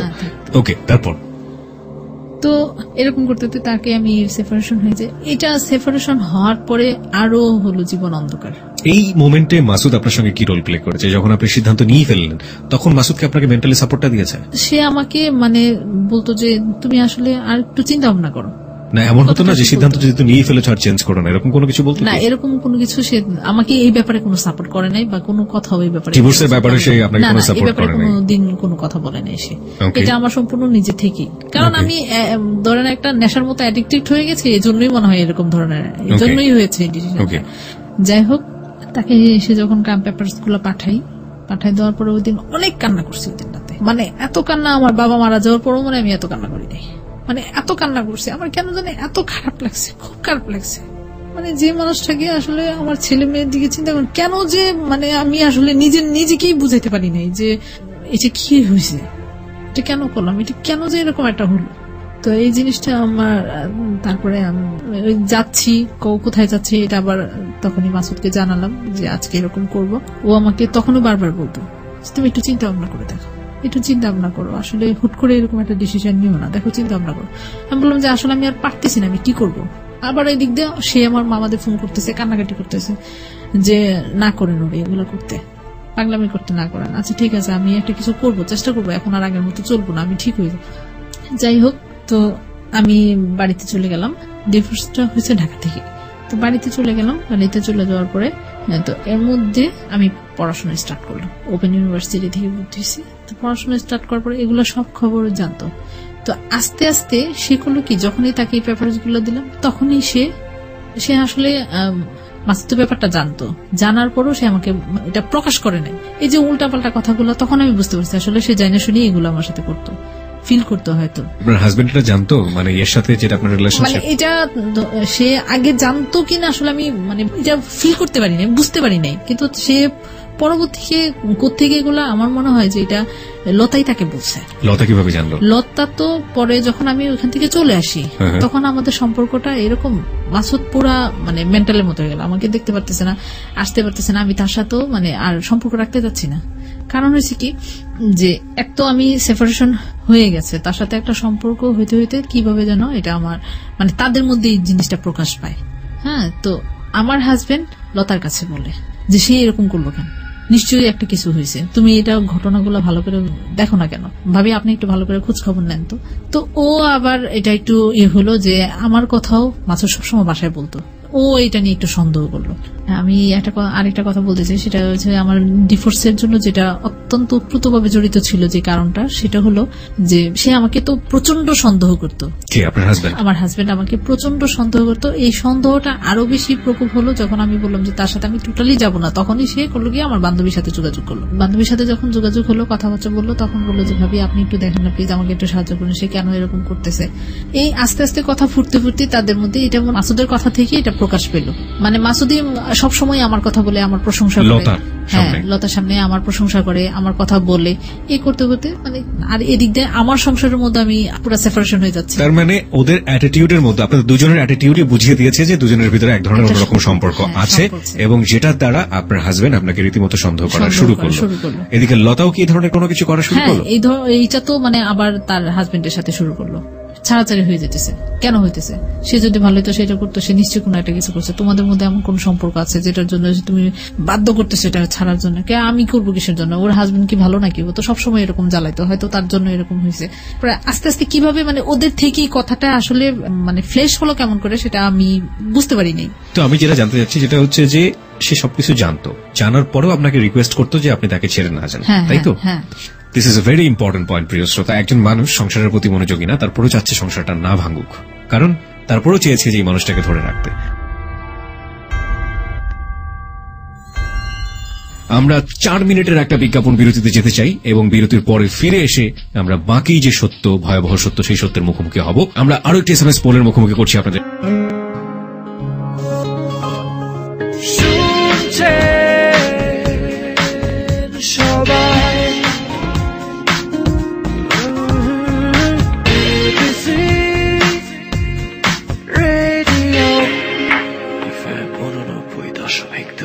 This track was downloaded from FusionBD.com.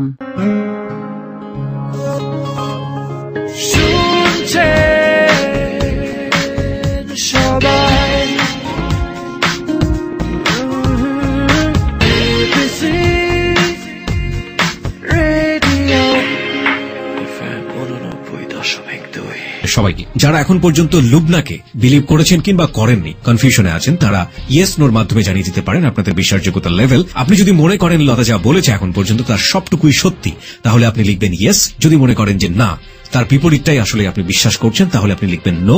লেখার নিয়মটা হচ্ছে প্রথমে লিখবেন ABC স্পেস ইয়েস অথবা নো, এরপর পাঠিয়ে দেবেন ছটপট 2221 নম্বরে। 4 মিনিটের বিজ্ঞাপন বিরতির পরে ফিরে এসেই আমরা জানিয়ে দেবো SMS পোলের রেজাল্ট। আর জি কিবরিয়া রয়েছে আপনার সঙ্গে, এবং আমরা কম্পিউটারের কাছ থেকে শুরুতেই জেনে নিচ্ছি SMS পোলের result. Yes, 83%. No, 3%. No comments, 14%.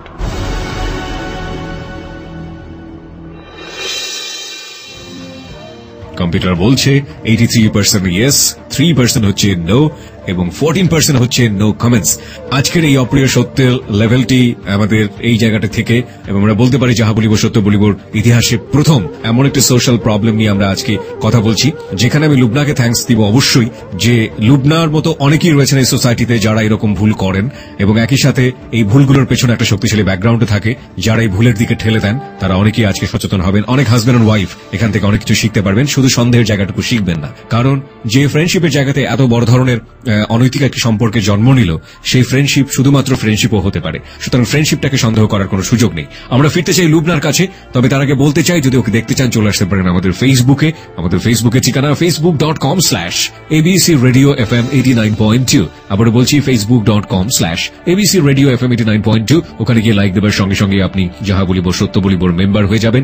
এবং প্রিয় শ্রোতা, আজকে এক্সপার্ট প্যানেল থেকে আমাদের সঙ্গে রয়েছেন ডক্টর তাজুল ইসলাম, যিনি জাতীয় মানসিক স্বাস্থ্য ইনস্টিটিউটের অ্যাসোসিয়েট প্রফেসর। তিনি পুরো অনুষ্ঠানটি শুনছেন, শেষে গিয়ে তিনি তার মূল্যবান মতামত আমাদেরকে জানিয়ে দেবেন। লুবনা, আপনার কাছে ফিরি আবারও, তারপর কি হলো? সেই কথাগুলো জানার পরে আমার ফ্যামিলিতে আস্তে আস্তে বলা শুরু করলো। আপনার হাজবেন্ড? হ্যাঁ, আমার হাজবেন্ড। তখন তোর হাজবেন্ড নেই, আছে কি? এইটা শোনানোর পরেই তাকে সেপারেশন করা, জানানোর পরে? জানানোর পরে এটা জানলো আমার ভাবি, জানলো, তারপরে মামাদের বাড়িতে সবাই। আর এখানে আরেকটা কথা বলতে কি, আপনি তখন কিভাবে ব্যাকআপ দিতেন? আপনি নিজের পক্ষে কি বলতেন তখন? আপনাকে চার্জ করতো না কেউ আপনার ফ্যামিলিতে? আর আমাকে কেউ জিজ্ঞেস করতো না, কারণ আমার ভাইয়ের বউ, এটা হলো আমাদের রিলেটিভের মধ্যে হয়েছে। আমার ভাই বিয়ে করছে, আমার খালাতো বোন, ও আমার ছোট ছিল, যার জন্য আমাকে এসে কোনো কিছু জিজ্ঞেস করতো না, আপা এরকম নাকি হয়েছে, মানে এরকম কোনো কিছু বলতো না, কেউ কোনো কথা বলতো না। কিন্তু আমি নিজে নিজে খুব খারাপ লাগতে লাগলো যে সবার চোখে সবাই জানে জিনিসটা, আমার কাছে খুব খারাপ লাগতে লাগলো। আরো রটছে যে সে মানে আমাদের দেশের বাড়িতে চলে গেছে। আমি যখন তার সাথে এইটা কথা রটার পরে তার সাথে টোটালি কথা বলা বন্ধ করে দিছি, মানে এই মাসুদের সাথে যোগাযোগ বন্ধ করে দিছি। যে না, আমি হয়তো একটা সম্পর্ক তখন থেকে আমার খারাপ লাগা শুরু করলো কি, যে আসলে মানে সবার আগে আসছে বান্ধবীর হাজবেন্ড, যার জন্য জিনিসটা মানে আমার মানে এতভাবে আমার হার্টে যায় লাগছে যা কল্পনার বাইরে। এখন যদি কোনো কিছু ঘটে তাহলে বলবো যে বান্ধবীর হাজবেন্ডের সাথে সম্পর্ক ছিল বিদায় তাকে ছাড়ছে। আর এমনিতেই তো এই কথাটা তো ভালো বলবে না কেউ, ভালো মেয়ে তো বলবেই না। যাই হোক, তো আমি চিন্তা করলাম কি যে এখন যদি আমি আসলে এটাতে যাই, এক তো এটা এত বড় একটা খারাপ হবে যা আমি আর মানতে পারতেছিলাম না। তো পরবর্তীতে তার সাথে আমি যোগাযোগ করে একবার টোটালি বন্ধ করে দিই। সে তো একবার পাগলের মতো হয়ে গেছে। ওর ওয়াইফকে বলতেছে যে তুমি একটু ফোন করে বলো, তুমি যদি ফোন করে বলো তাহলে সে আমার সাথে কথা বলবে, নাহলে কথা বলবে না। সে আমাকে ফোন করলো, বলে যে তুমি একটু ওর সাথে কথা বলো, তুমি জানো না তার অবস্থা এত, সে মানে কিরকম কষ্টে সে ছিল, যার জন্য তার ওয়াইফ আমাকে ফোন করে বললো যে তুমি তার সাথে একটু কথা বলো।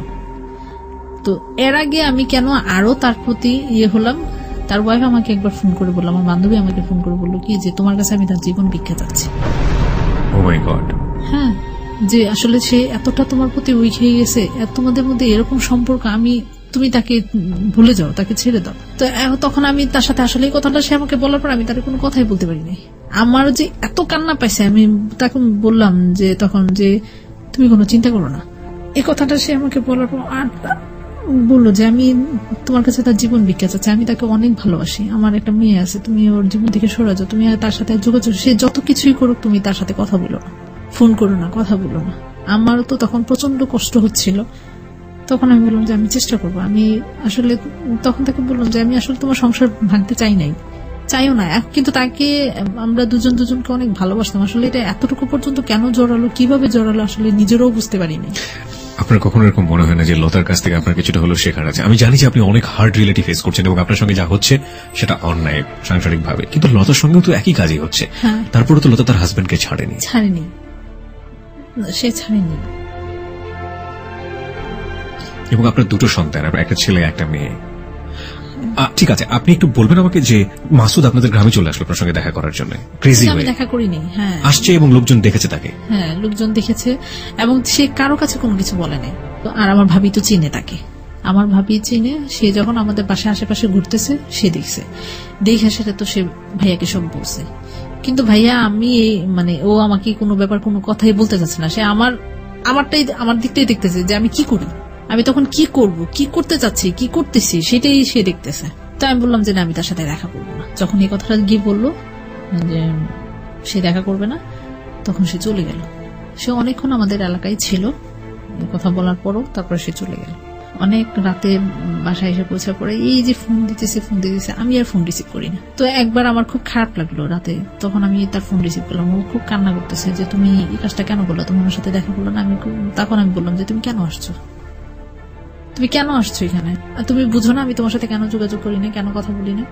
মানে আমি তখন চাচ্ছিলাম যে তার সাথে ওর জন্য, আমার বান্ধবীর কথাগুলোর জন্য আমার এই প্রতি আরো বেশি গিল্টি ফিল হইতে লাগলো, তার প্রতি আমার এতটাই কষ্ট লাগলো। আসলে আমি এটা কি করলাম, এদিক দিয়ে আমার বাড়িতে আরেকটা সমস্যা হলো কি, এই কথাগুলো জানার পরে ফ্যামিলিতে তো কেউ কোনো কিছু আমাকে বলেনি। আপাদুলাভাই এগুলো নিয়ে আমার সাথে খুব রাগারাগি করেছে, অনেক কিছুই বলেছে। তা আমি আবার আমার যেটা অন্যায় সেটা আমি স্বীকার করবো। এখন এমনকি কেউ যদি আমাকে কোনো কিছু বলে আমি কোনো কথা বলি না, যতটুকু বলার কারো মানে ইচ্ছা তার ক্ষোভটা সে প্রকাশ করে নিক, কারণ আমি তো অন্যায় করেছি, এজন্যই আমাকে বকতেছে।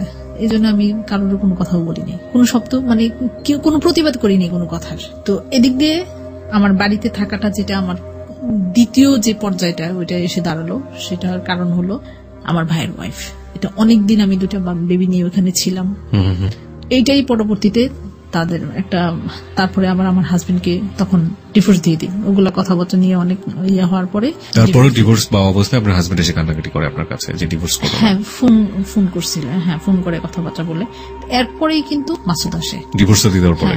ডিভোর্সের পরে মাসুদ আমাদের দেশের বাড়িতে যায়, অনেক ইয়ে করে। তখন আমার খুব খারাপ লাগছে আসলে। আমি তারপরেই আমার বান্ধবী আমার সাথে যোগাযোগ করে, আমার সাথে কান্নাকাটি করে। তখন আমি চিন্তা করলাম যে আসলে এটা কোনোদিনও সম্ভব না। আমার হাজবেন্ডকে ছাড়ার পরে মনে হয় আমি এটা এমন ভাবে ফিল করছি যে আসলে ওই কাজটা করাটা আমার ভুল ছিল, মাসুদের সাথে সম্পর্কটা এইভাবে হওয়া ভুল ছিল, এবং আমি আমার হাজবেন্ডকে ছাড়াটাও প্রচন্ড ভুল ছিল। কারণ আমরা কোনোটাই কোনো কিছু করতে পারবো না, না আমি তার কাছে কোনোদিন ব্যাক করতে পারবো মাসুদের জীবনে, আর তাকে আমি কখনো মানে মাসুদকে আমি কোনোদিনও আপন করে পাবো না। কতদিনের সম্পর্ক আপনাদের?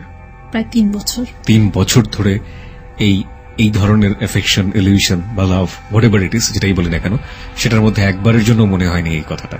যখন সবকিছু শেষ হয়ে গেছে তখন গিয়ে মনে হলো, তখন এই জিনিসটা মনে হলো। তখন মনেও হলো আবার আমার ফ্যামিলির প্রেশার বলতে কি, যে আমার ভাবি একটা যে কোনো জিনিসেই পরে দেখা গেল যে আমি তার স্বামীর ঘরে ফিরে যাব না, তাকে ছাড়া দিছে, ছাড়াছাড়ি হয়ে গেছে। এই তার মানে এক ধরনের মেন্টালিটি, একটা খারাপ পজিশনে চলে গেল আমার সাথে সম্পর্কটা। প্রথম খুব ভালো ছিল, মানে আমরা কখনো কল্পনা করিনি যে আমাদের মধ্যে এত ছোট, আমার ছোট, আমি তাকে তুই করে বলি, এখনো তুই করে বলি। তো এরকম কোন ইয়ে হয়, তো সে উল্টাপাল্টা ভাইয়ের কাছে লাগানো শুরু করলো। ভাই এমনি কোনো কথা বলে না বিদেশে কিছু কিছু জিনিস নিয়ে আমার সাথে মানে সংসারের মধ্যে একটা অশান্তির সৃষ্টি হয়ে গেল বিশাল। যে কোনো ছোটখাটো জিনিস নিয়ে কে করছে, সে করছে, কি করছে ও করছে, মানে এগুলো নিয়ে মানে এতটা, মানে আপনি যেখানে থাকলেন সেখানে সাংসারিক একটা অশান্তি তৈরি হলো, অশান্তি সৃষ্টি হলো। পায়ের নিচে আর কোনো মাটি নেই, সোজা কথা যেটা মানে একবারে দেয়ালে পিঠ থেকে গেছে। মানে এরকম সিচুয়েশন খারাপ হলো, যার পরবর্তীতে বাধ্য হলো। তো আমি তো ওরকম কোনো করতেও পারবো না। ওখানে চাচ্ছিলাম যে বিজনেসটা ওখানে দেওয়ার জন্য, কিন্তু ওই করলো কি যে আমি বললাম যে আমাদের মার্কেটে আমাকে একটা দোকান দিতে, আমি এখানে একটা শুরু করি। সে করলো কি, দিল না। যাই হোক, আর এদিকে তো লতা ঢাকায় অনেক কিছু করলো, অনেক কিছু মানে সবার কাছে বললো। আর সে তো তার হাজবেন্ড একদম অ্যাডিক্টেড হয়ে গেছে। আমি যখন তার সাথে কথা বলি না, সে এখান থেকে একবার দেখা করি নাই, তো এখান থেকে গিয়ে নাকি সে ড্রিঙ্কস করছে তার বন্ধু বান্ধব নিয়ে। তারপর সে নাকি হসপিটালও ছিল। এই কথাগুলো সেই আমাকে পরবর্তীতে জানায় যে তুমি এরকম করছো। আমি যেদিন করছে আর কয়েকদিন পরে যে তুমি একবার খবরও নিলে না, আমি হসপিটালে ছিলাম, তোমাকে আর খবর নিয়ে কি করবো, আমি খবর না দরকার, তুমি তো আসলে আমি চাই না যে তোমার সাথে আমার কোনো সম্পর্ক থাকুক। আসলে এটা অনেক বড় একটা ভুল হয়েছে, এই ভুলটা আমি শুধরাতে চাচ্ছি। এখন হয়েছে যে তুমি আমাকে ভুলে যাও, আসলে এটা সম্ভব না, কখনো আমি তোমার কাছে যেতে পারবো না। তোমার সাথে সম্পর্কটা আগে কিভাবে হয়েছে, কি করছে, এটা আমার এখনো মানে এখন আমি ফিল করি যেটা আমি বিশাল বড় একটা অন্যায় করছি, আমি এটা আর সামনে আগাতে যাই না। তারপরে সে করলো কি, তার একটা ফোনে তার সাথে কথা, একটা অস্ট্রেলিয়ান একটা মেয়ে অস্ট্রেলিয়া থেকে আসে, কিভাবে তার সাথে কথা হয়েছে আমি তা জানি না।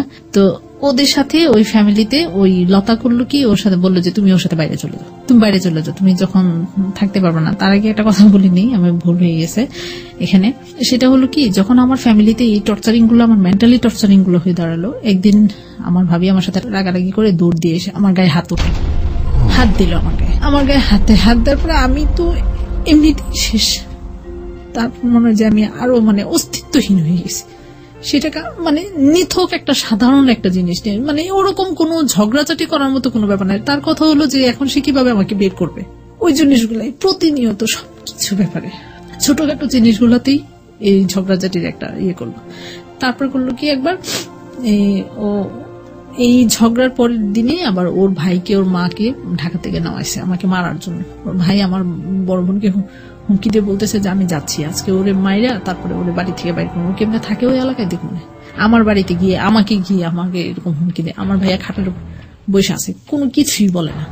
তো ফ্যামিলির এটিটিউড গুলো আমার আম্মা খুব কান্নাকাটি করছে, অনেকই করছে তাদের সাথে, কিন্তু আমার মা হয়েছে একটা সহজ সহজ মানুষ। ওই সময়টাতে আপনি কোন ধরনের কারো কাছে কোনো মেন্টাল সাপোর্ট পাওয়া, শেল্টার পাওয়া কিচ্ছু পাননি? কোনো মানে টোটালি আমি অফ করে দিচ্ছি, মাসুদের সাথে যোগাযোগ করা বন্ধ করেছি, তার কাছ থেকে তো একবারে সম্পূর্ণভাবেই আমি দূরে সরে যেতে যাচ্ছি, কারণ এটা ফ্যামিলিতে ছড়ানোর পরেই কিন্তু আমার ভাবির এই রূপগুলো বেরিয়েছে, মানে এগুলা প্রকাশ করা শুরু করছে সবার কাছে, নোংরা নোংরা ভাবে আরো কথাগুলো বলতেছে, যতটুকু না হয়েছে তার চেয়ে আরো বেশি বাড়ায় বলতেছে। আর তার মধ্যে সে আবার একটু গেছিল বাড়িতে, দেশের বাড়িতে যাওয়ার পরে তো সে আরো সুযোগ পাইছে। এমনিতেই তো আমি মানে এটা তার প্রতি হয়েছে ওই যে সেপারেশন হওয়ার পরে, আর জমি জমা নিয়ে যখন আমি আমার ফ্যামিলিতে আমার আপাদের কাছে জানাইছি, তারপর থেকে তার এই রিয়েকশনটা হয়েছে। তারপরে আমি তার সাথে কোনো কথাই আর যোগাযোগ রাখি নাই, এ করে পরে একদিন 2012 সালের জানুয়ারি মাসে 3 তারিখে সন্ধ্যার দিকে আমার মোবাইলে একটা কল আসে। তো কল পিক করার পরে বললাম যে কে, বললো যে আমি এক হতবাগা না, মানে বললো কি যে মানে কেউ নাই জীবনে, হ্যাঁ আমি একটা অসহায়, মানে এরকম একটা কথা বললো। তো বললো যে আপনি হঠাৎ করে ফোন করে আমাকে এরকম একটা কথা বললেন কেন, অ্যাকচুয়ালি আপনি আমার এই ফোন নাম্বার পেলেন কোথায়? যে আমি আপনার ফোন নাম্বারটা পাইছি, একটা কল দিছি, ওই রং নাম্বারে আপনার নাম্বারে চলে গেছে। তো রং নাম্বারে গেছে, তা আপনি আমার সাথে এত কথা বলতেছেন কেন? রং নাম্বারে আমি তো বললাম আপনার প্রথম একবার ফোন দেওয়ার পর আমি কিন্তু পরিচয় দিইনি, আমাকে জিজ্ঞেস করছে আপনি কি, আপনি অমুক। তা আমি বললাম যে না আমি তো এটা না, তো কেটে দিছি। তারপরে আবার সন্ধ্যার দিকে রাতে আবার ফোন দিছে, ঠিক আছে, রাতে ফোন দেওয়ার পরে তাই বললাম যে আপনি কি কোত্থেকে ফোন দিয়েছেন? তো বললো কি ঢাকা থেকে ফোন দিছি এরকম। আমি একজন লয়ার বললো, হ্যাঁ লয়ার বললো।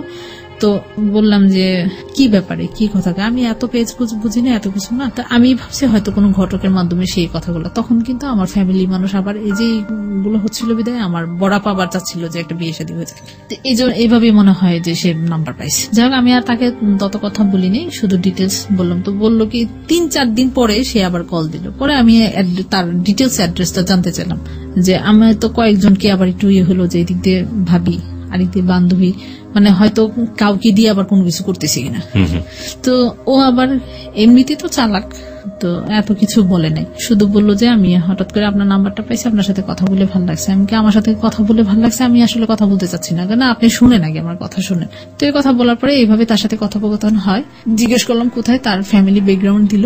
মেইনলি হলো কি সে আমাকে বললো যে 3 বছর আগে আমার ওয়াইফ মারা যায়, আমার 2টা বেবি আছে, 2টা মেয়ে। তো আমি তখন আর কোনো কথা মানে একটু হলাম কি যে আসলে তার সাথে কথা বলি, দেখি কই পর্যন্ত আগায়, কারণ আমার ফ্যামিলির অবস্থাগুলো আমাকে মানে একবারে এতটাই খারাপ করে দিছিল বলার বাইরে। তা এখন আমিও চাচ্ছিলাম যে আসলে একটা কিছু এরকম করে হলেও আমি যদি দূরে চলে যেতে পারি, মানে কেন মন থেকে এই জিনিসটা হচ্ছিল। তো আমি তার সাথে কথা বলতেছি, তার ফ্যামিলি ব্যাকগ্রাউন্ড নিলাম, তা আমার ফ্যামিলি সবকিছু আমি তাকে বললাম। বলার পরে সে একটা সম্ভ্রান্ত পরিবারের ছেলে ছিল, কিন্তু তার কথাবার্তা ভালোই লাগলো। কথাবার্তা সে কি চাচ্ছিল আলটিমেটলি? সে অ্যাকচুয়ালি মানে কি চাচ্ছিল, বিয়ের প্রপোজালটা সে আমাকে সরাসরি দেয় নাই, সে আমাকে অনেকদিন পরে প্রায় জানুয়ারির 3 তারিখে 4-5 তারিখ থেকে কথা হলো, তো এরপর থেকে কথা বলতে বলতে ফেব্রুয়ারির মাসের 11 তারিখে আমাদের কলেজ থেকে আমরা পিকনিকে যাব। তো পিকনিকে যাব, তো ও তখন বললো কি যে আমাদের এলাকাটা তো একটা পিকনিক স্পট, আমাদের বাড়ি।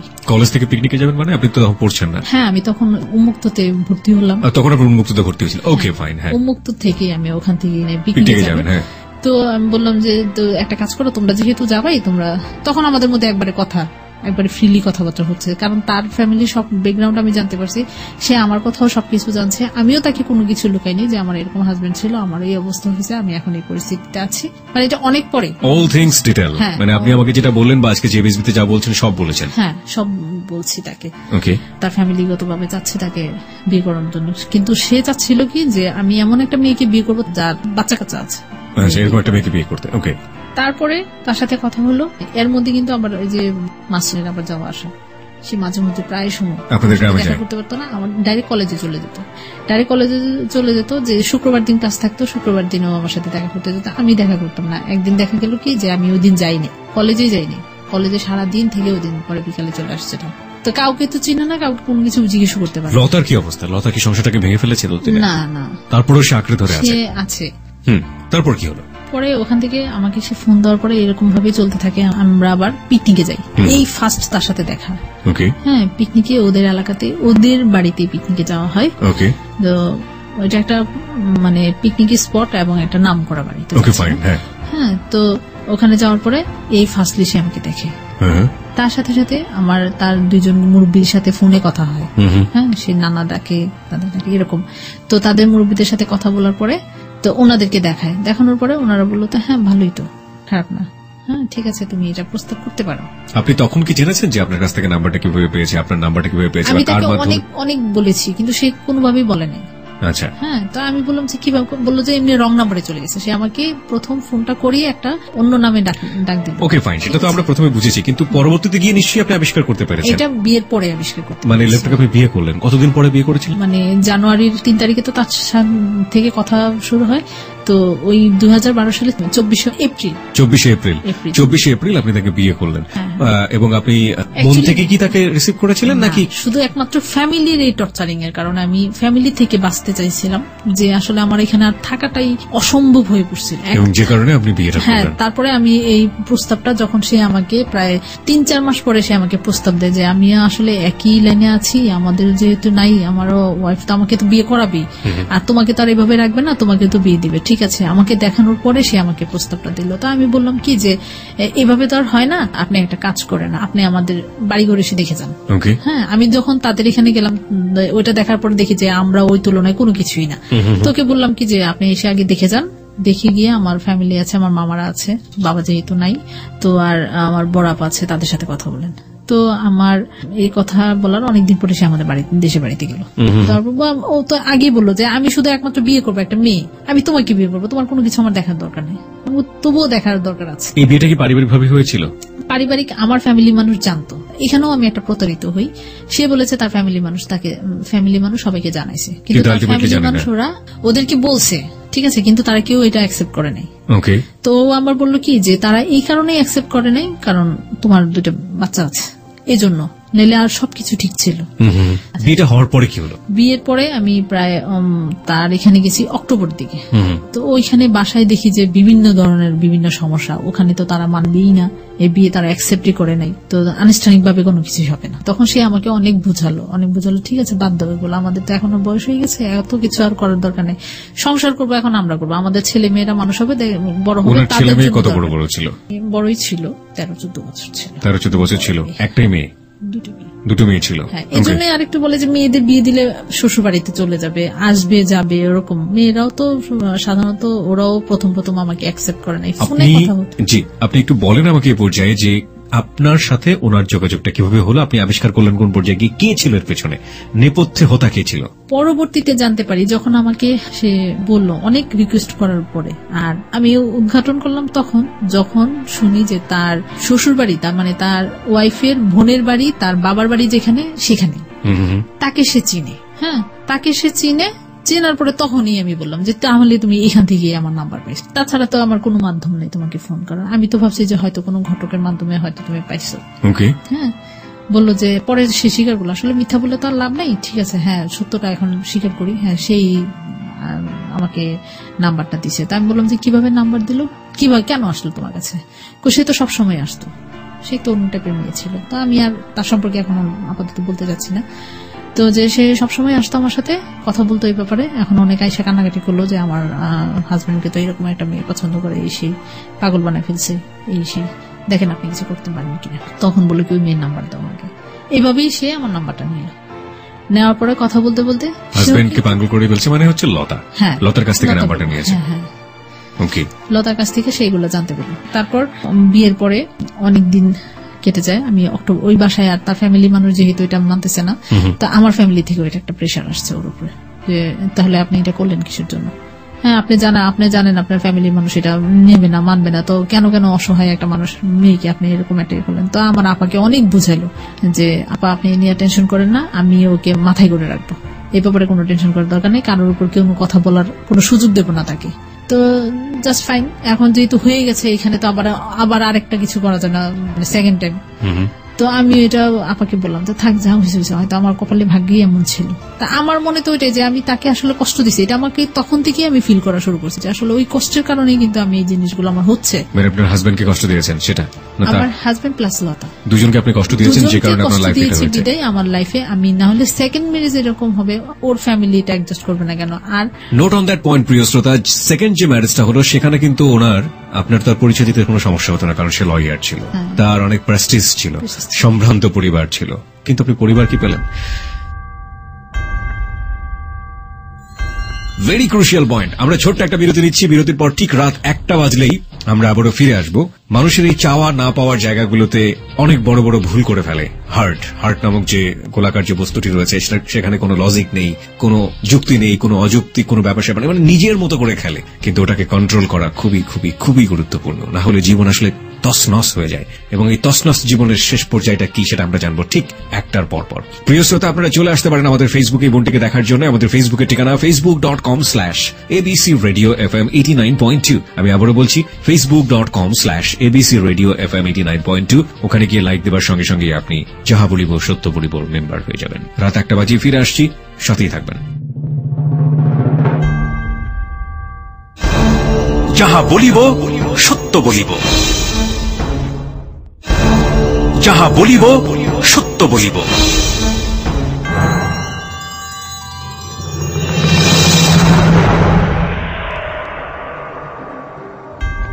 প্রিয় শ্রোতার সময় এখন রাত 1টা। আপনি শুনছেন যাহা বলিব সত্য বলিব, এবিসি রেডিও FM 89.2। আর যে কি প্রিয়া আপনার সঙ্গে রয়েছি, এবং আজকে সত্যের মঞ্চে সত্যের আসনটি আলোকিত করেছে নিজের জীবনের ভুল এবং অপ্রিয় সত্যগুলো দিয়ে লুবনা। তার জীবনের ভুল এবং অপ্রিয় সত্যগুলো স্বীকার করে সে লাখো মানুষকে সচেতন করে যাচ্ছে যে হয়তো মানুষের অনেক ভুল থাকবে, কিন্তু সেই ভুলের জায়গাটিতে আপনি যেন আরেকটি ভুল না করে ফেলেন, সেই ভুল সংশোধনের জায়গাটিতে যেন আপনার আরেকটি ভুল না হয়ে যায়। তাহলে ভুলে ভুলে চারিদিকে শুধু ভুলেই ভরে যাবে, অপরাধে ভরে যাবে। অন্তত যে সুখের লাগিয়া যে ঘর আসলে আর বাঁধার চেষ্টা করবেন সেটা আসলে অনলেই পুড়িয়ে যাবে, কিন্তু বাস্তব অর্থে তেমন কোনো সমাধান আসবে না। আমরা তার কাছে ফিরতে চাই। তারপরে কি করলো আপনার দ্বিতীয় যে স্বামী ছিল, তিনি তো আপনাকে সবকিছু জেনে শুনে বিয়ে করেছে। তো আমি অক্টোবরের দিকে, তখন বড় মেয়ে সমাপনী পরীক্ষা দেবে, আমার ছেলেও সমাপনী পরীক্ষা দেবে। তো তখন বাড়িতে ছিল, আমাকে তখন ওই মুহূর্তে পরীক্ষার 1 মাস আগে আমাকে নিয়ে যায়। বাসা ঠিক করে আলাদা, পরীক্ষা যেহেতু সামনে, পড়াশোনা ঠিক মতো করতে পারতেছে না, এক জায়গায় থাকলে করবে, তো বাসায় উঠি। কিন্তু একটা জিনিস কি, যে আমাদের বিয়ে তো বিয়ে, হ্যাঁ, তো তার সাথে তো আমার প্রথম লাইফ, প্রথম জীবন, প্রথম দিন। তো ওই বাসায় ওঠার পরে তার ওরকম সে করলো কি, একটা চালাকি করে ওর এক ফ্রেন্ড এবং ফ্রেন্ডের মেয়েরা পরীক্ষা দেবে, ভর্তি পরীক্ষা দেবে, ওদেরকে ইনভাইট করলো প্রথম দিনই। ওদিনই কিন্তু বাসায় আমরা উঠেছি। তো ওদেরকে ইনভাইট করলো, ওরা এসে বাসায় থাকলো। তো এক রুমে ওরা থাকলো, আর এক রুমে আমরা 3 মেয়ে, মানে 2 মেয়ে, আমি ও ছিলাম। তো মানে জিনিসটা আমাকে এতটাই খারাপ লাগলো, ওকে আমি বললাম যে আজকে যাই হোক আমাদের প্রথম, তুমি এটা কি করলা, এটা কেমন, মানে একটা আছে না যে কথাবার্তা বলবো, সেটাও তো একটা জিনিস, যে আমরা পরিচিত হব। পরিচিত কি, মানে পরিচয় তো এমনিতেই আছে, কথাবার্তা বলতেছি, মেয়েদের সাথে কথা বলতেছি, আমি ওই বাসায় আসা যাওয়া করি, কিন্তু নতুন বাসা, নতুন নিয়েছি, একটু গোছানোর ব্যাপার আছে। একটা হুট করে মেহমান নিয়ে আমি জিনিসপত্র কিভাবে রান্না করব, কি দিয়ে রান্না করব, কি করব না করব, সবকিছুটা তো একটা মেন্টাল ব্যাপার আছে। কোনো কিছুই তো আমি করতে পারলাম, কোনো সমস্যা হবে না। অ্যাকচুয়ালি তার মেন সমস্যা হলো যে, যেটা আমি পরবর্তীতে জানতে পারি, সে একটা মেয়েকে বিয়ে করে, খ্রিস্টান মেয়ে। তার ওয়াইফকে, প্রথম ওয়াইফ থাকাকালীন তাদের বাসায় কাজ করতো মেয়েটা, খ্রিস্টান একটা মেয়ে, ওই বাড়িতে আসা যাওয়া করতো। তার ওয়াইফ আবার নিতান্ত একটা ভালো মানুষ ছিল, অনেক ভালো। তার ফ্যামিলিতে, তার যতটুকু ব্যাকগ্রাউন্ড আমি তার এগুলো যেভাবে বের করেছি, ওনার এগুলো আমি সবকিছু জানছি। এবং ফ্যামিলির মানুষের কাছ থেকে, আমার মেজো জালের কাছ থেকে, ওনার কাছ থেকেও তার প্রশংসা সবসময় প্রতিনিয়ত শুনতাম। আমার শাশুড়ি সবসময় কান্নাকাটি করতো। আপনি কি জানলেন ওই রাতে যে সে? ওই রাতে জানি নাই, মানে এটা জানছি পরে। সে মানে খ্রিস্টান একটা বউ তার ছিল, মানে ওর ওয়াইফ থাকাকালীন তাকে বিয়ে করে, না মানে পরকীয়া ভাবে তাদের সাথে এরকম সম্পর্ক, মানে অনেক একবারে জটিল ঘটনা ওগুলা। ওর কারণেই তার প্রথম ওয়াইফ মারা যায়। তারপরে খ্রিস্টান ওয়াইফ থাকা অবস্থায় আপনাকে আবার বিয়ে করেছে, কিন্তু তাকে জানা নেই। কিন্তু তাকে এমন ভাবে আমাকে সম্পূর্ণ, আমি ওখানে যে বুঝতে পারি যেটা আমাকে সম্পূর্ণ সে ইউজ করছে, সন্তানদের জন্য আমাকে ব্যবহার করছে। তাদের বাসায় এখন একটা মানুষের দরকার, ওই বাসায়ও সে থাকতে পারতেছে না তার ফ্যামিলির সাথে, কারণ এগুলো নিয়ে প্রতিনিয়ত তাকে কথা বলছে, তাকে বিয়ে করার কথা বলছে, সে করতেছে না।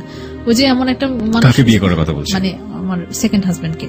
ওনার সাথে তো আপনার বিয়ে হয়ে গেল, ফ্যামিলি তো জেনে জানাজানি হয়ে গেল, হ্যাঁ, হ্যাঁ। তারপরে আবার তার সাথে তার কার বিয়ের কথা বলছেন? আগে থেকে ওইখান থেকে বের করে দেওয়ার জন্য, সে সংসার করার জন্য তাকে প্রেশার দেওয়া হচ্ছিল। কিন্তু সে এমন একটা, আমার মতো এমন একটা মেয়ে, বোকা মেয়ে খুঁজে পাচ্ছিল না যে তার ছেলে মেয়ে আছে, ওইটাই তার একটা, আমার একটা দুর্বল পয়েন্ট। সে ভাবছে যে এটা আমার একটা দুর্বল, যে আমার বাচ্চাদের জন্য বাধ্যতামূলক। আরেকটা হচ্ছে যে সেটা আগে থেকেই লতার সাথে তার পরিচয়, লতার কাছ থেকে সে সব খবর জেনেছে। তো এর চেয়ে দুর্বল জিনিস তার নাই।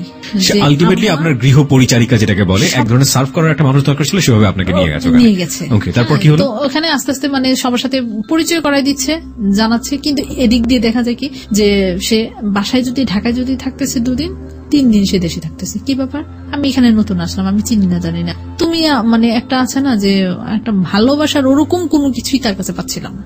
তো আস্তে আস্তে আমি বড় মেয়ের কাছেই জানতে পারলাম তোমার আম্মু কিভাবে মারা গেল।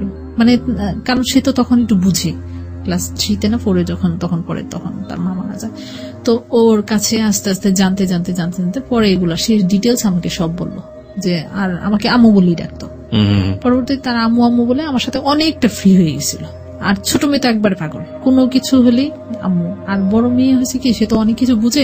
যখন ওর ফ্যামিলিতে যেত, ফ্যামিলিরা উল্টাপাল্টা একটু কথা বলে আইসা আমার সাথে 2 দিন কথা বলতো না। পরে আবার দেখা গেল যে আসলে তারা যে কথাগুলো বলতেছে তার কোনো কিছুই না, আমি তো তাদের সাথে ফ্রিলি। তো যখন আমি এটা জানতে পারি যে তার একটা খ্রিস্টান আছে, তখন আমি বললাম যে তুমি আমাকে এই জিনিসটা জানালে না, তুমি জানো যে আমার সন্তান আছে, আমি তাদের জন্য যেভাবে হোক কোনো কথা তো আমার লুকাই নেই। তুমি যদি আমাকে তখন বলতা যে আমার এটা আছে, তুমি কি মাইনা থাকতে পারবা? আমার প্রথম স্ত্রী কিন্তু এইভাবেই মানতে পারে নাই, সে চলে গেছে ভিতরে ভিতরে। তাই এখন তুমি কি চাও যে আমি এটা ভিতরে ভিতরে যন্ত্রণা সহ্য করে এরকম একদিন সরে যাই?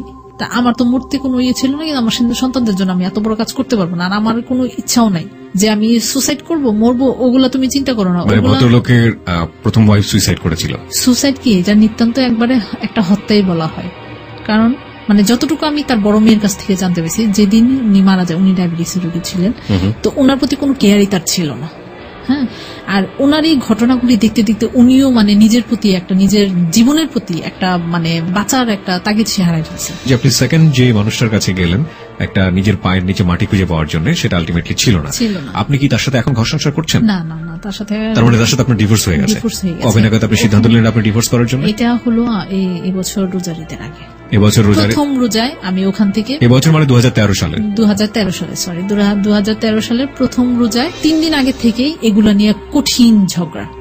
হ্যাঁ, তুমি জানালে না কেন? সে ওখানেই মানে ওই মহিলা জানতে পারছে, জানার পরে তার উপর খুব প্রেশার। সে নাকি বলতেছে যে তুমি আমাকে ছেড়ে তালাক দিয়ে তারপর তুমি ওর সাথে সংসার করবে, তার ছাড়া পারবা না। তো ও তো কোনো মতেই তাকে ছাড়বে না, সে কোনো মতেই ছাড়বে না, সে আমাকে ছেড়ে দিতে রাজি আছে, কিন্তু তাকে সে ছাড়বে। তো ওই মহিলা কেন সংসারে আসতে, কোন সমস্যা কি? তার রিলিজিয়নের জন্য? হ্যাঁ, রিলিজনের জন্য। আরেক হয়েছে যে সে হলো তাদের বাড়িতে কাজে মেয়ে ছিল, সোশ্যাল স্ট্যাটাসের জায়গা থেকে মানতে পারছেন। আপনি যখন সিদ্ধান্ত নিয়েই ফেললেন যে আপনি তাকে ডিভোর্স দিয়ে দিবেন, তারপরে আপনি কি করলেন? না, এর ডিভোর্স নেওয়ার জন্য সিদ্ধান্ত নিছি।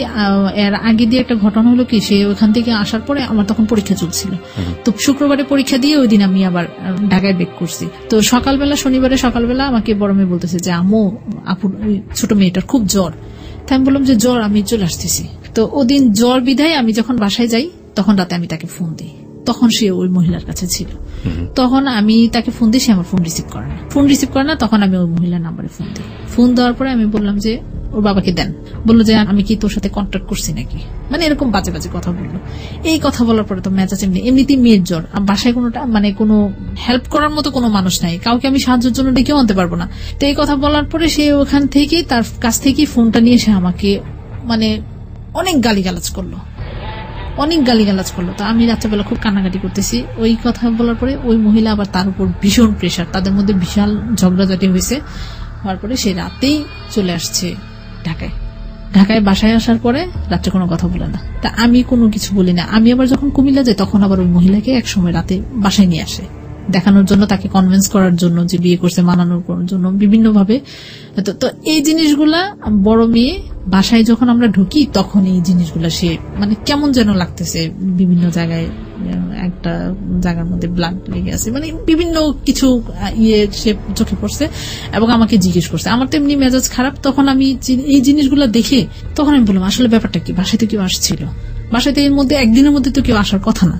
তো ওই দিন রাতে আমাকে অনেক মারধর করে, মেয়ের সাথে মেয়েকে অনেক মারে, আবার বিভিন্ন কথাবার্তা বলে। তো প্রথম রোজার দিনই সকালবেলা আমি করি কি আমাদের বাসায় চলে আসি। আবার বাসায় চলে আসলেন? হ্যাঁ, আমাদের বাসায় চলে আসি। তো এর মধ্যে দেখি কি সে আর কোনো ফোন টোন করে না, কোনো ফোন টোন করে না, কোনো কথাও বলে না। আর একজনের মাধ্যম ছিল, ওনার মাধ্যমে আমি যখন খোঁজ খবর নিতে গেলাম তখন তার কাছে শুনি বিভিন্ন ধরনের মানে বাজে কথা, যে এই সেই অনেক ধরনের বাজে বাজে কথা। এই কথাগুলো শুনে আমার পুরা প্রশ্ন ওঠে না, আমি এই মানুষের সাথে আর থাকতে পারবো না। মানে আমার কেন যেন একটা মানে এরকম ভাবে একটা অভুক্তি চলে আসছে। মানে এক তো আমি ছেলে মেয়েকে ছাড়া কষ্ট থাকি, আর একটা ঘটনা হয়েছে কি, এখানে আমি একটা ছোট্ট করে একটা জিনিস বলতে চাই। একদিন তার মেয়েও আমার গায়ে হাত উঠেছে, বড় মেয়ে। ছোট মেয়েটা কান্নাকাটি করে ওরে মারতেছে বিদায় আছে, আমি ওকে যখন আটকে দিয়েছি সে ঠাস করে আমার গালের মধ্যে একটা চল। তো এই ছোটখাটো জিনিস তার ফ্যামিলিতে মেয়েদের এরকম জিনিসটা তার প্রতি থেকেও যেমন আসতেছে, এরকম ঘটনাগুলো তার মেয়েদের প্রতি, ওদেরকে কনভিন্স করে আসি, আবার তার এগুলা সহ্য করতে হচ্ছে। এই জিনিসগুলা মিলিয়ে আমি একবারে পুরা হয়ে গেছি। সিদ্ধান্ত নিলেন, আপনি ডিভোর্স দিয়ে দিলেন এবং আপনি ডিভোর্স দিলেন। দিয়ে দিলাম। দেওয়ার পরে এখন আপনি 2014 সালে আছেন, এই জায়গাটায় দাঁড়িয়ে আছেন। রাইট নাও আপনার সিচুয়েশনটা কি? এখন আমার প্রথম হাজবেন্ড ওখানে থাকাকালীন যখন আমি এই সিচুয়েশন গুলো ফিল করতেছিলাম, তখনের মধ্যে সে যোগাযোগ করার অনেক চেষ্টা করে, একবার তার সাথে আমার কন্ট্যাক্ট হয়। তো আমি মানে এতটাই হয়েছিলাম যে তখন তাকে একদিন বলেই ফেললাম যে আসলে এরকম আমি কোনো কিছু আমি আর আমার সন্তানদের ছাড়া আমি থাকতে পারবো না। তাকে তার ওই ব্যাপারে কোনো কিছু আমি বলি। আপনার সন্তান কোথায় থাকতো ওই সময়টাতে? আমার মার কাছে থাকতো। হ্যাঁ, মার কাছে থাকতো।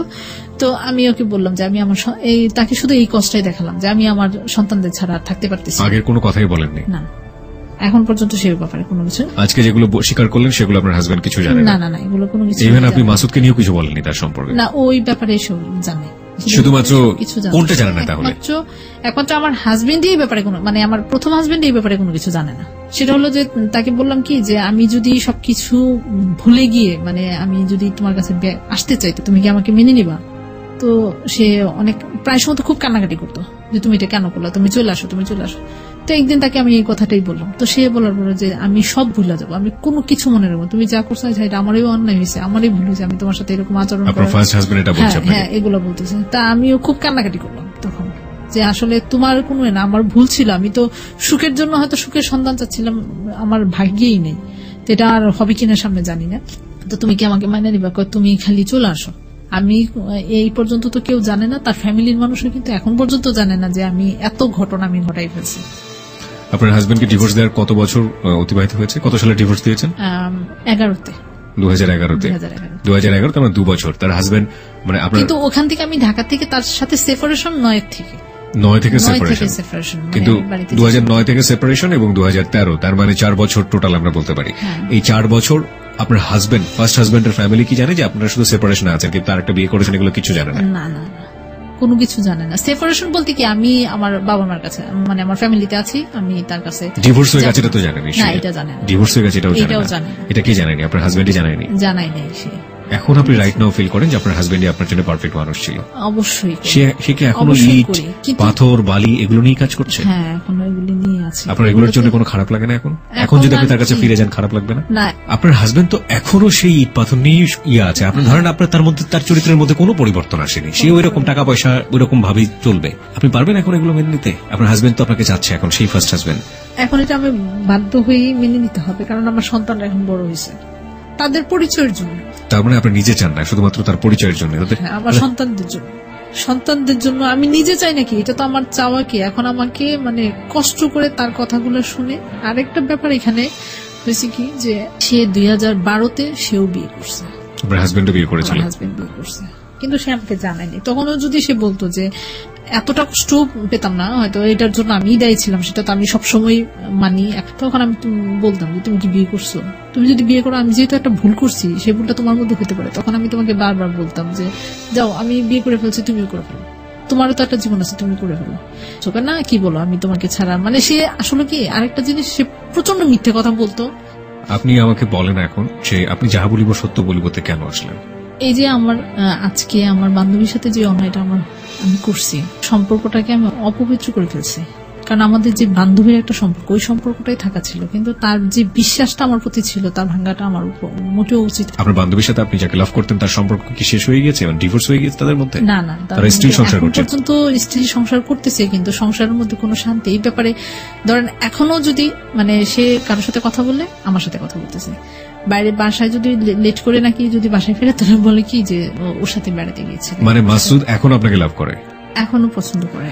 আপনি মনে করছেন আপনার বান্ধবীর কাছে আপনি ভুল করেছেন, আপনার সবচেয়ে বড় ভুল হয়েছে আপনার নিজের কাছে। আমার যেটা মনে হয়েছে, আমি আপনাকে কোন রকম কোনো কাউন্সেলিং করবো না, আমি শুধু আমার কাছ থেকে যেটা বুঝি সেটা হলো যে আপনি আপনার হাজবেন্ডের অ্যাটিটিউডে স্যাটিসফাইড ছিলেন না। প্রথম হাজবেন্ডের জায়গাতে আসি, তার সোশ্যাল স্ট্যাটাস নিয়ে আপনি স্যাটিসফাইড ছিলেন না, সেটা চেঞ্জ করার জন্য আপনি যথেষ্ট চেষ্টা করেছেন, সেটা আপনি পারেননি, বীতশ্রদ্ধ হয়ে গেছেন। আপনি মানুষটা ভালোবাসা বোঝার আগে আপনি একটা স্বামী পেয়ে গিয়েছেন, সন্তান পেয়ে গিয়েছেন, তারপরে ভাঙা হোক যেটাই হোক না কেন, লজিক্যাল হোক ইললজিক্যাল হোক, হৃদয়ের ডাক যখন শুরু হয়ে গেছে আপনি ভালোবেসে ফেলেছেন একটা মানুষকে, এবং ওই মানুষটাকে ভালোবাসার পরে এতটাই বেশি মোহবিষ্ট ছিলেন তার উপরে, এই সংসার এই সন্তান এইদেরকে নিয়ে চিন্তা করার আপনার কোনো সুযোগই ছিল না। এবং আপনি কোন রকম যেহেতু কাজ জানেন সেটা নিয়ে আপনি মোটামুটি চিন্তা করলেন যে আপনি একটা যে কোনো জায়গা আপনার নিজের বাপের বাড়িতে করে নিতে পারবেন, আপনার মনে হয়েছিল যে এটাই আপনার জন্য সবচেয়ে বেস্ট জায়গা।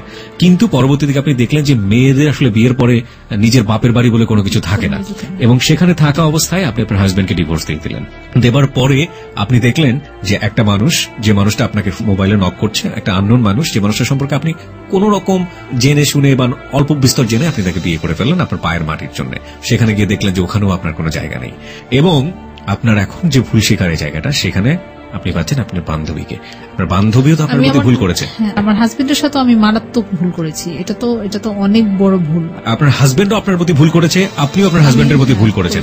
আপনারা এখানে কেউই একপাক্ষিক দোষী না, কিন্তু একটা জিনিস যেটা ভুলের জায়গাটা আপনার জায়গা থেকে নির্ণয় করা এখনো ঠিক হয়নি। লতাও আপনার প্রতি ভুল করেছে, নইলে সেকেন্ড বিয়েটা আপনার কেন হবে? লতাও আপনার প্রতি ভুল করেছে। লতা যদি তার জায়গাটাই ঠিক থাকতো তাহলে তো সেকেন্ড বিয়েটা আপনার হতো না, আপনার জীবনে এই ধরনের দুর্ঘটনা তো ঘটতে পারতো না। তার মানে আপনারা প্রত্যেকের প্রতি ভুল করেছেন, কেউ কার জায়গাতে কোনো ছাড় দেননি, কিন্তু ভুলের জায়গাটা আপনার, অপরাধের জায়গাটা আপনারা নির্ণয় করতে ভুলে গেছেন। আপনার জীবনের সবচেয়ে বড় ভুলের জায়গাটা হচ্ছে আপনার নিজের জায়গাটাতে। আপনি বুঝেনি যে আপনার কি দরকার, কি করলে আপনার সন্তানের মঙ্গল হবে, কি করলে আপনার মঙ্গল হবে। আপনি যদি এটা বুঝতেন তাহলে এতগুলো ভুলের জন্ম হতো না, এতগুলো মানুষ ভুল করতো না। আপনি যদি আপনার হাজবেন্ডের জায়গাটাতেই যদি ঠিক থাকেন যে ফাইন, আমার হাজবেন্ড আমাকে স্যাটিসফাইড করতে পারছেন না, আপনি স্বাবলম্বী একটা মেয়ে, আপনি আপনার হাজবেন্ডকে ডিভোর্স দিয়ে দেন, ঠিক আছে, ডিভোর্স দিয়ে আলাদা সংসার, আলাদা একটা জায়গা তৈরি করে নেন, নিজের একটা জায়গা তৈরি করে নেন, সেখানে আপনি সাস্টেইন করতেন। তারপরে গিয়ে আপনি ধীরে সুস্থে চিন্তা করতেন যে আপনি একটা সেকেন্ড লাইফে যাবেন কিনা।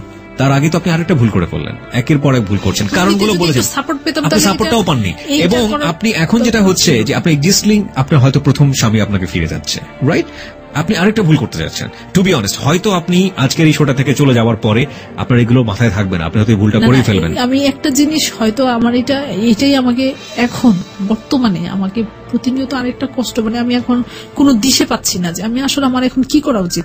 আমি তাকে বিয়ে করি নাই এখনো, ঠিক আছে, আমার হাজবেন্ডকে এখনো বিয়ে করি নাই, কিন্তু একটা জিনিস যে আমার মানে বাচ্চারা একটা সাপোর্ট পাচ্ছে, ঠিক আছে, ওরা মহা খুশি, ওদের যে জিনিসটা ওরা মহা খুশি যে বাবা আসছে, আবু বলে রাখতে হতেছে। যে এখন ওনাকে সেকেন্ড ওয়াইফ যেটা ছিল তার ঘরে কোনো সন্তান আছে, একটা ছেলে আছে, ঠিক আছে। এটা যাওয়ার পরে আমি পুরো সেকেন্ড ওয়াইফটা কি কোথায় আছে এখন? ও বিয়ে করেছে সিলেটে, ও আরেকজনকে বিয়ে করেছে। হ্যাঁ, আপনার কি মনে হয় না যে আপনি যদি এতটুকু স্যাক্রিফাইস করতে পারতেন? আপনার হাজবেন্ডের সোশ্যাল স্ট্যাটাসটা দরকার নাই, আপনার হাজবেন্ড এরকম ভাবে থাকলেও সে কোনো মেয়ের সাথে অন্যায় কোনো কাজ করছে না, সব ঠিকঠাক আছে, এতটুকু পারতেন না দিতাম, এই এতগুলো মানুষের লাইফ কি এরকম জটিল হতো? কখনোই হতো না। শুধুমাত্র আমার এই একটা ডিভোর্স আমাকে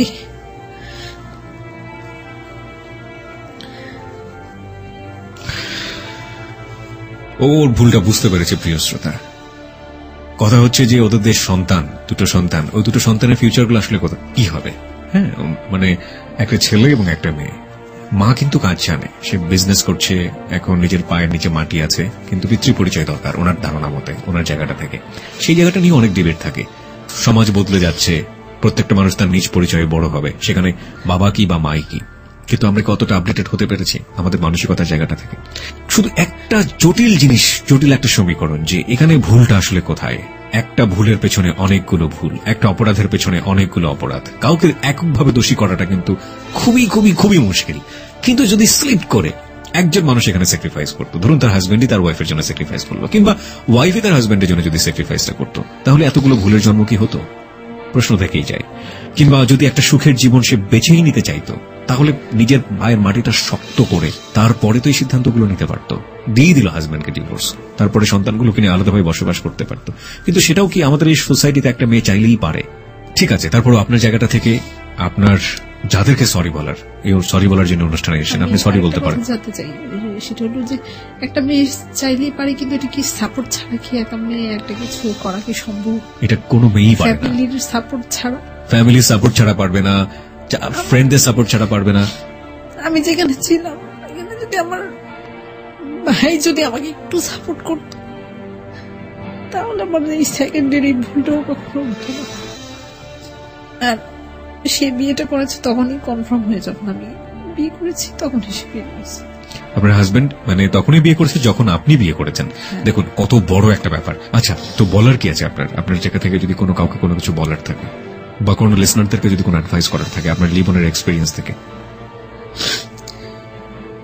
প্রথমত আমি আমার হাজবেন্ডের কাছে ক্ষমা চাই, তার প্রতি ভুলটা করাতেই কিন্তু আমার এই ভুলগুলো হচ্ছে। মানে এই পর্যায়ে আমাকে এত কষ্ট করতে হতো না। এখন আমি যে স্টেপটা বেছে নিয়েছি, মানে যেটাতে আছি, সেটা তো আমাকে প্রতিনিয়ত সবসময় সারাটা জীবন আমাকে এটা ভোগাবে, কঠিন ভাবে ভোগাবে। আমি এখনো সিদ্ধান্ত নিতে আসলে কি করব জানি না। সামনে খুব চিন্তা ভাবনা করেই কাজগুলো করতেছি, এখন কি করবো এটা খুব চিন্তা করতেছি। যাই হোক, তো প্রথমত আমি আমার স্বামীর কাছে, আমি প্রথম হাজবেন্ডের কাছে আমি ক্ষমা চাই, সে যেন আমাকে ক্ষমা করে দেয় মন থেকে। আর দ্বিতীয়ত হলো লতা। আসলে আমি এখন ফিল করি সে আসলে প্রকৃতপক্ষে মেয়ে ছিল। যদি ওরকম না হতো, সেও তার হাজবেন্ডকে ডিভোর্স দিয়ে দিত, রাইট।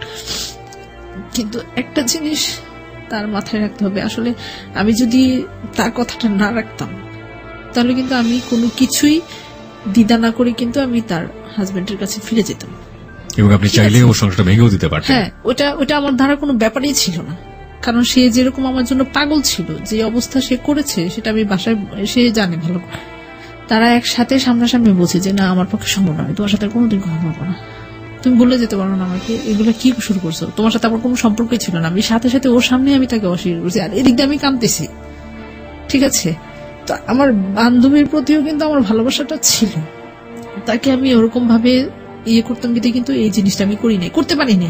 কারণ আমার ওই হাজবেন্ডকে ছাড়ার পরে আমার প্রতিনিয়ত চতুর্দিক দিয়ে আমার একটা, মানে আমি বুঝতে পারছি যে আসলে জিনিসটা আমি কি করছি, আমার ওইটাও করা ঠিক হয় না। আমি আমার বান্ধবীর প্রতি অনেক বড় একটা অন্যায় করছি। আমাদের শ্রোতাদের সম্পর্কে, শ্রোতাদের মধ্যে আমার এতটুকুই কথা বলা যে অন্তত পক্ষে যেই সম্পর্কটা, কারোর সাথে সম্পর্কটা যেইভাবে গড়ে উঠবে, ওইটা অতটুকু ভাবেই সীমাবদ্ধ রাখা ভালো, তার বেশি যাওয়ার দরকার নেই।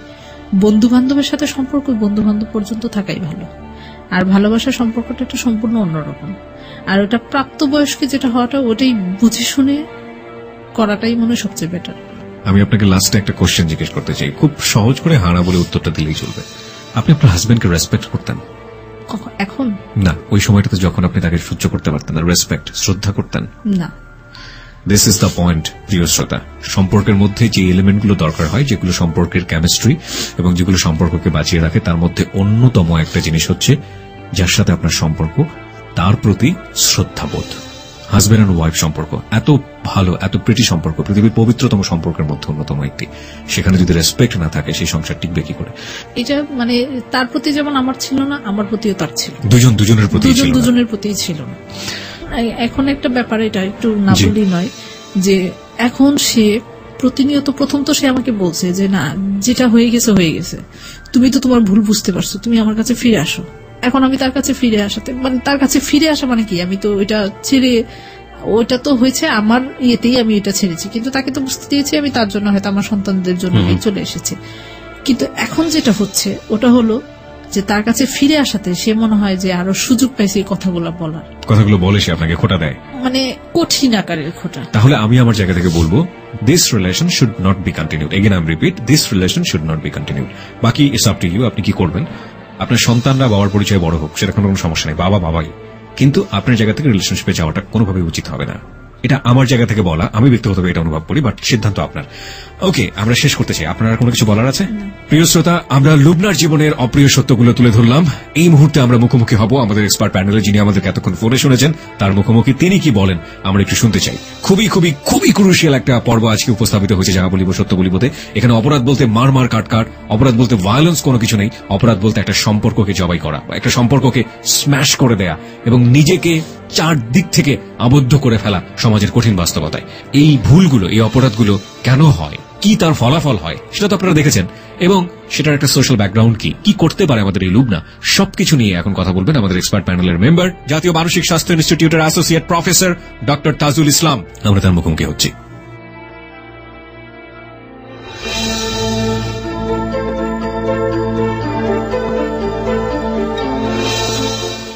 ডক্টর তাজুল ইসলাম, আপনি বলুন আপনার কি বলার আছে। আপনি তো শুনলেন লুবনার ব্যাপারটা। জি, আমি লুবনার কাহিনীটা শুনলাম। এখানে দুটো জিনিস আমি একটু সবার দৃষ্টি আকর্ষণ করতে চাচ্ছি। একটা হচ্ছে যে বিবাহিত জীবনে বা দাম্পত্য জীবনে প্রবেশ করার আগে আমাদের অনেকেরই ম্যাচুরিটি বা পরিণত মস্তিষ্ক বা পরিণত বোধ বুদ্ধি না থাকার কারণে অনেক অঘটন আমরা দেখছি। তার একটা ভালো দৃষ্টান্ত হচ্ছে লুবনা।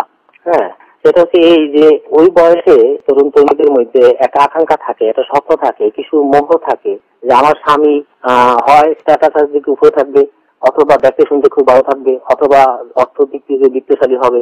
এরকম বিভিন্ন কিছু জিনিস তাদের ধারণামিতে থাকে।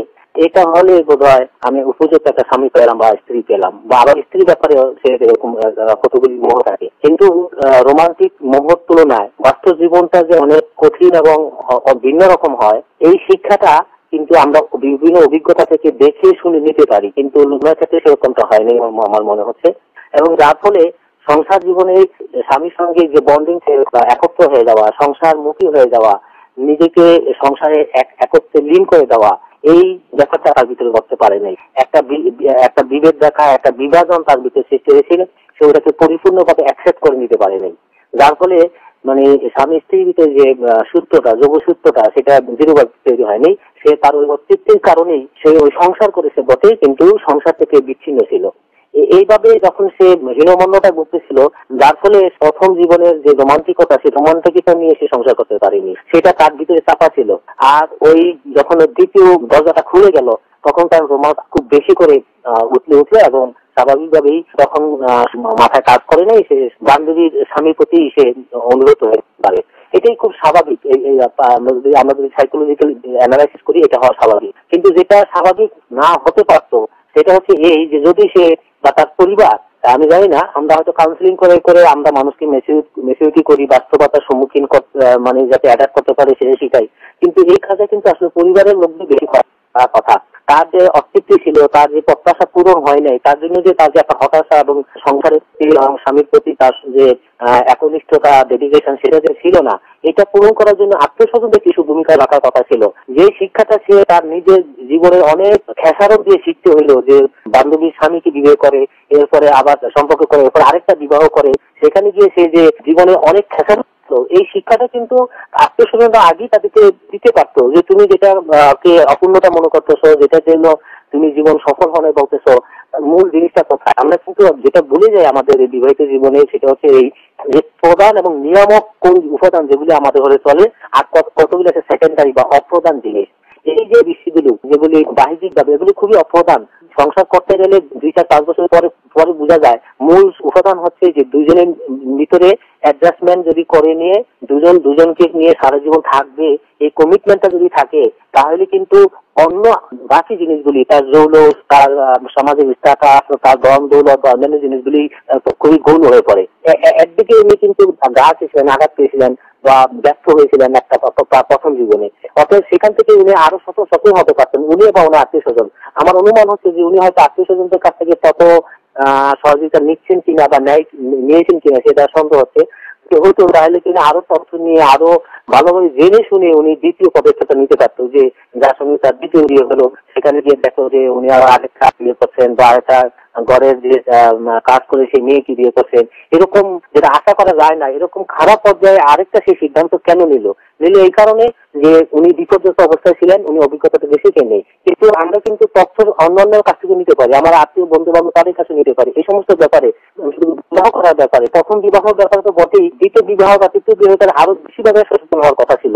সেই সচেতনতার ব্যাপারগুলি, সেই তথ্যগুলি সংগ্রহ করার ব্যাপারে আরো ধৈর্য এবং আরো সময় নেওয়ার ব্যাপারগুলিতে তাড়াহুড়া করা হয়েছে, অথবা আত্মীয় স্বজনরা তাদের যতটুকু দায়িত্ব পালন করার কথা সেটা হয়তো করতে পারেনি। এই দুটা জিনিস আমি জোর দিতে চাচ্ছি, এই মোহগ্রস্ত হইয়া যেন কেউ বিবাহ করতে না যায়, যে শুধু কেবল টাকা থাকতে হবে, অথবা রূপ থাকতে হবে, অথবা অর্থ থাকতে হবে, অথবা ওইটা থাকতে হবে, এরকম একটা নির্দিষ্ট কতগুলি ধারণা আমাদের মাথায় যদি আটকে থাকে যে এটা না হলে আমাকে চলবে। আমি একটা সহজ উদাহরণ দিই, কারো লেখাপড়ার কাছে এমন হয় যে তাদের স্বপ্ন থাকে হয় তারা ডাক্তার হবে না ইঞ্জিনিয়ার হবে। যখন পরীক্ষা ফেল করে ডাক্তার হয়ে ইঞ্জিনিয়ার হতে পারে না, তাদের থেকে আরো ভালো জায়গায় ইউনিভার্সিটি ভালো সুযোগই পায়, কিন্তু তাদের মাথায় মনে হচ্ছে এই ডাক্তার হতে পারলাম না, তার মানে আমার সারা জীবনের লেখাপড়া সব শেষ হয়ে গেল। ঠিক স্বামী স্ত্রী বেছে নেওয়ার ক্ষেত্রেও আমার স্বামী এরকম বা আমার স্ত্রী এরকম হবে, এই যে অর্থদান গৌণ কিছু ব্যাপারটাকে ওই বয়সে মোহগ্রস্ততার কারণে তারাকে বড় করে রাখে, এবং সেটা যখন পুরো হয় না তখন তারা মনে করে জীবনের কোনো কিছু হয়তো পেলাম না। আমাদেরকে এই মোহগ্রস্ততা থেকে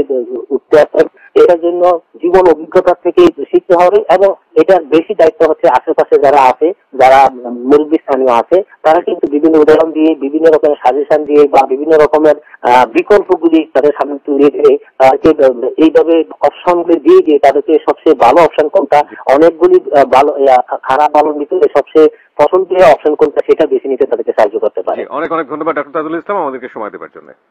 জি, আপনাকে ধন্যবাদ।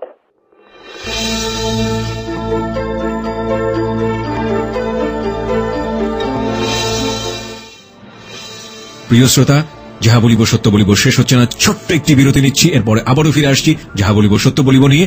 যারা লুবনাকে দেখতে চান চলে আসতে পারেন আমাদের ফেসবুকে, আমাদের ফেসবুকের ঠিকানা facebook.com/ABC Radio FM 89.2। ওখানে গিয়ে লাইক দেবেন, লাইক দেওয়ার সঙ্গে সঙ্গে আপনি যাহা বলিব সত্য বলিবর মেম্বার হয়ে যাবেন। ভুল শুদ্ধ মিলিয়েই মানুষ। আপনি যখন ভুল করেন আপনার বিবেক তখন ঘুমিয়ে থাকে। যদি কেউ না জানে তো বিবেক জানে আপনি কত বড় ভুল করেছেন। পরিবার, সমাজ, রাষ্ট্র আপনাকে শাস্তি না দিলেও বিবেক আপনাকে প্রতি মুহূর্তেই শাস্তি দিয়েছে। তবে দাঁড়ান বিবেকের আদালতে, সত্য আপনার শক্তি হোক। নির্ভয়ে বলুন কি ভুল করেছেন আপনি, কেন করেছেন, কোন পাপের শাস্তি আপনার বিবেক আপনাকে দিচ্ছে। আপনার সত্য বলার সাহস হাজার হাজার ভুলের জন্ম থামিয়ে দেবে। সাহস আছে সত্য বলার? তবে আপনার জন্যেই যাহা বলিব সত্য বলিব।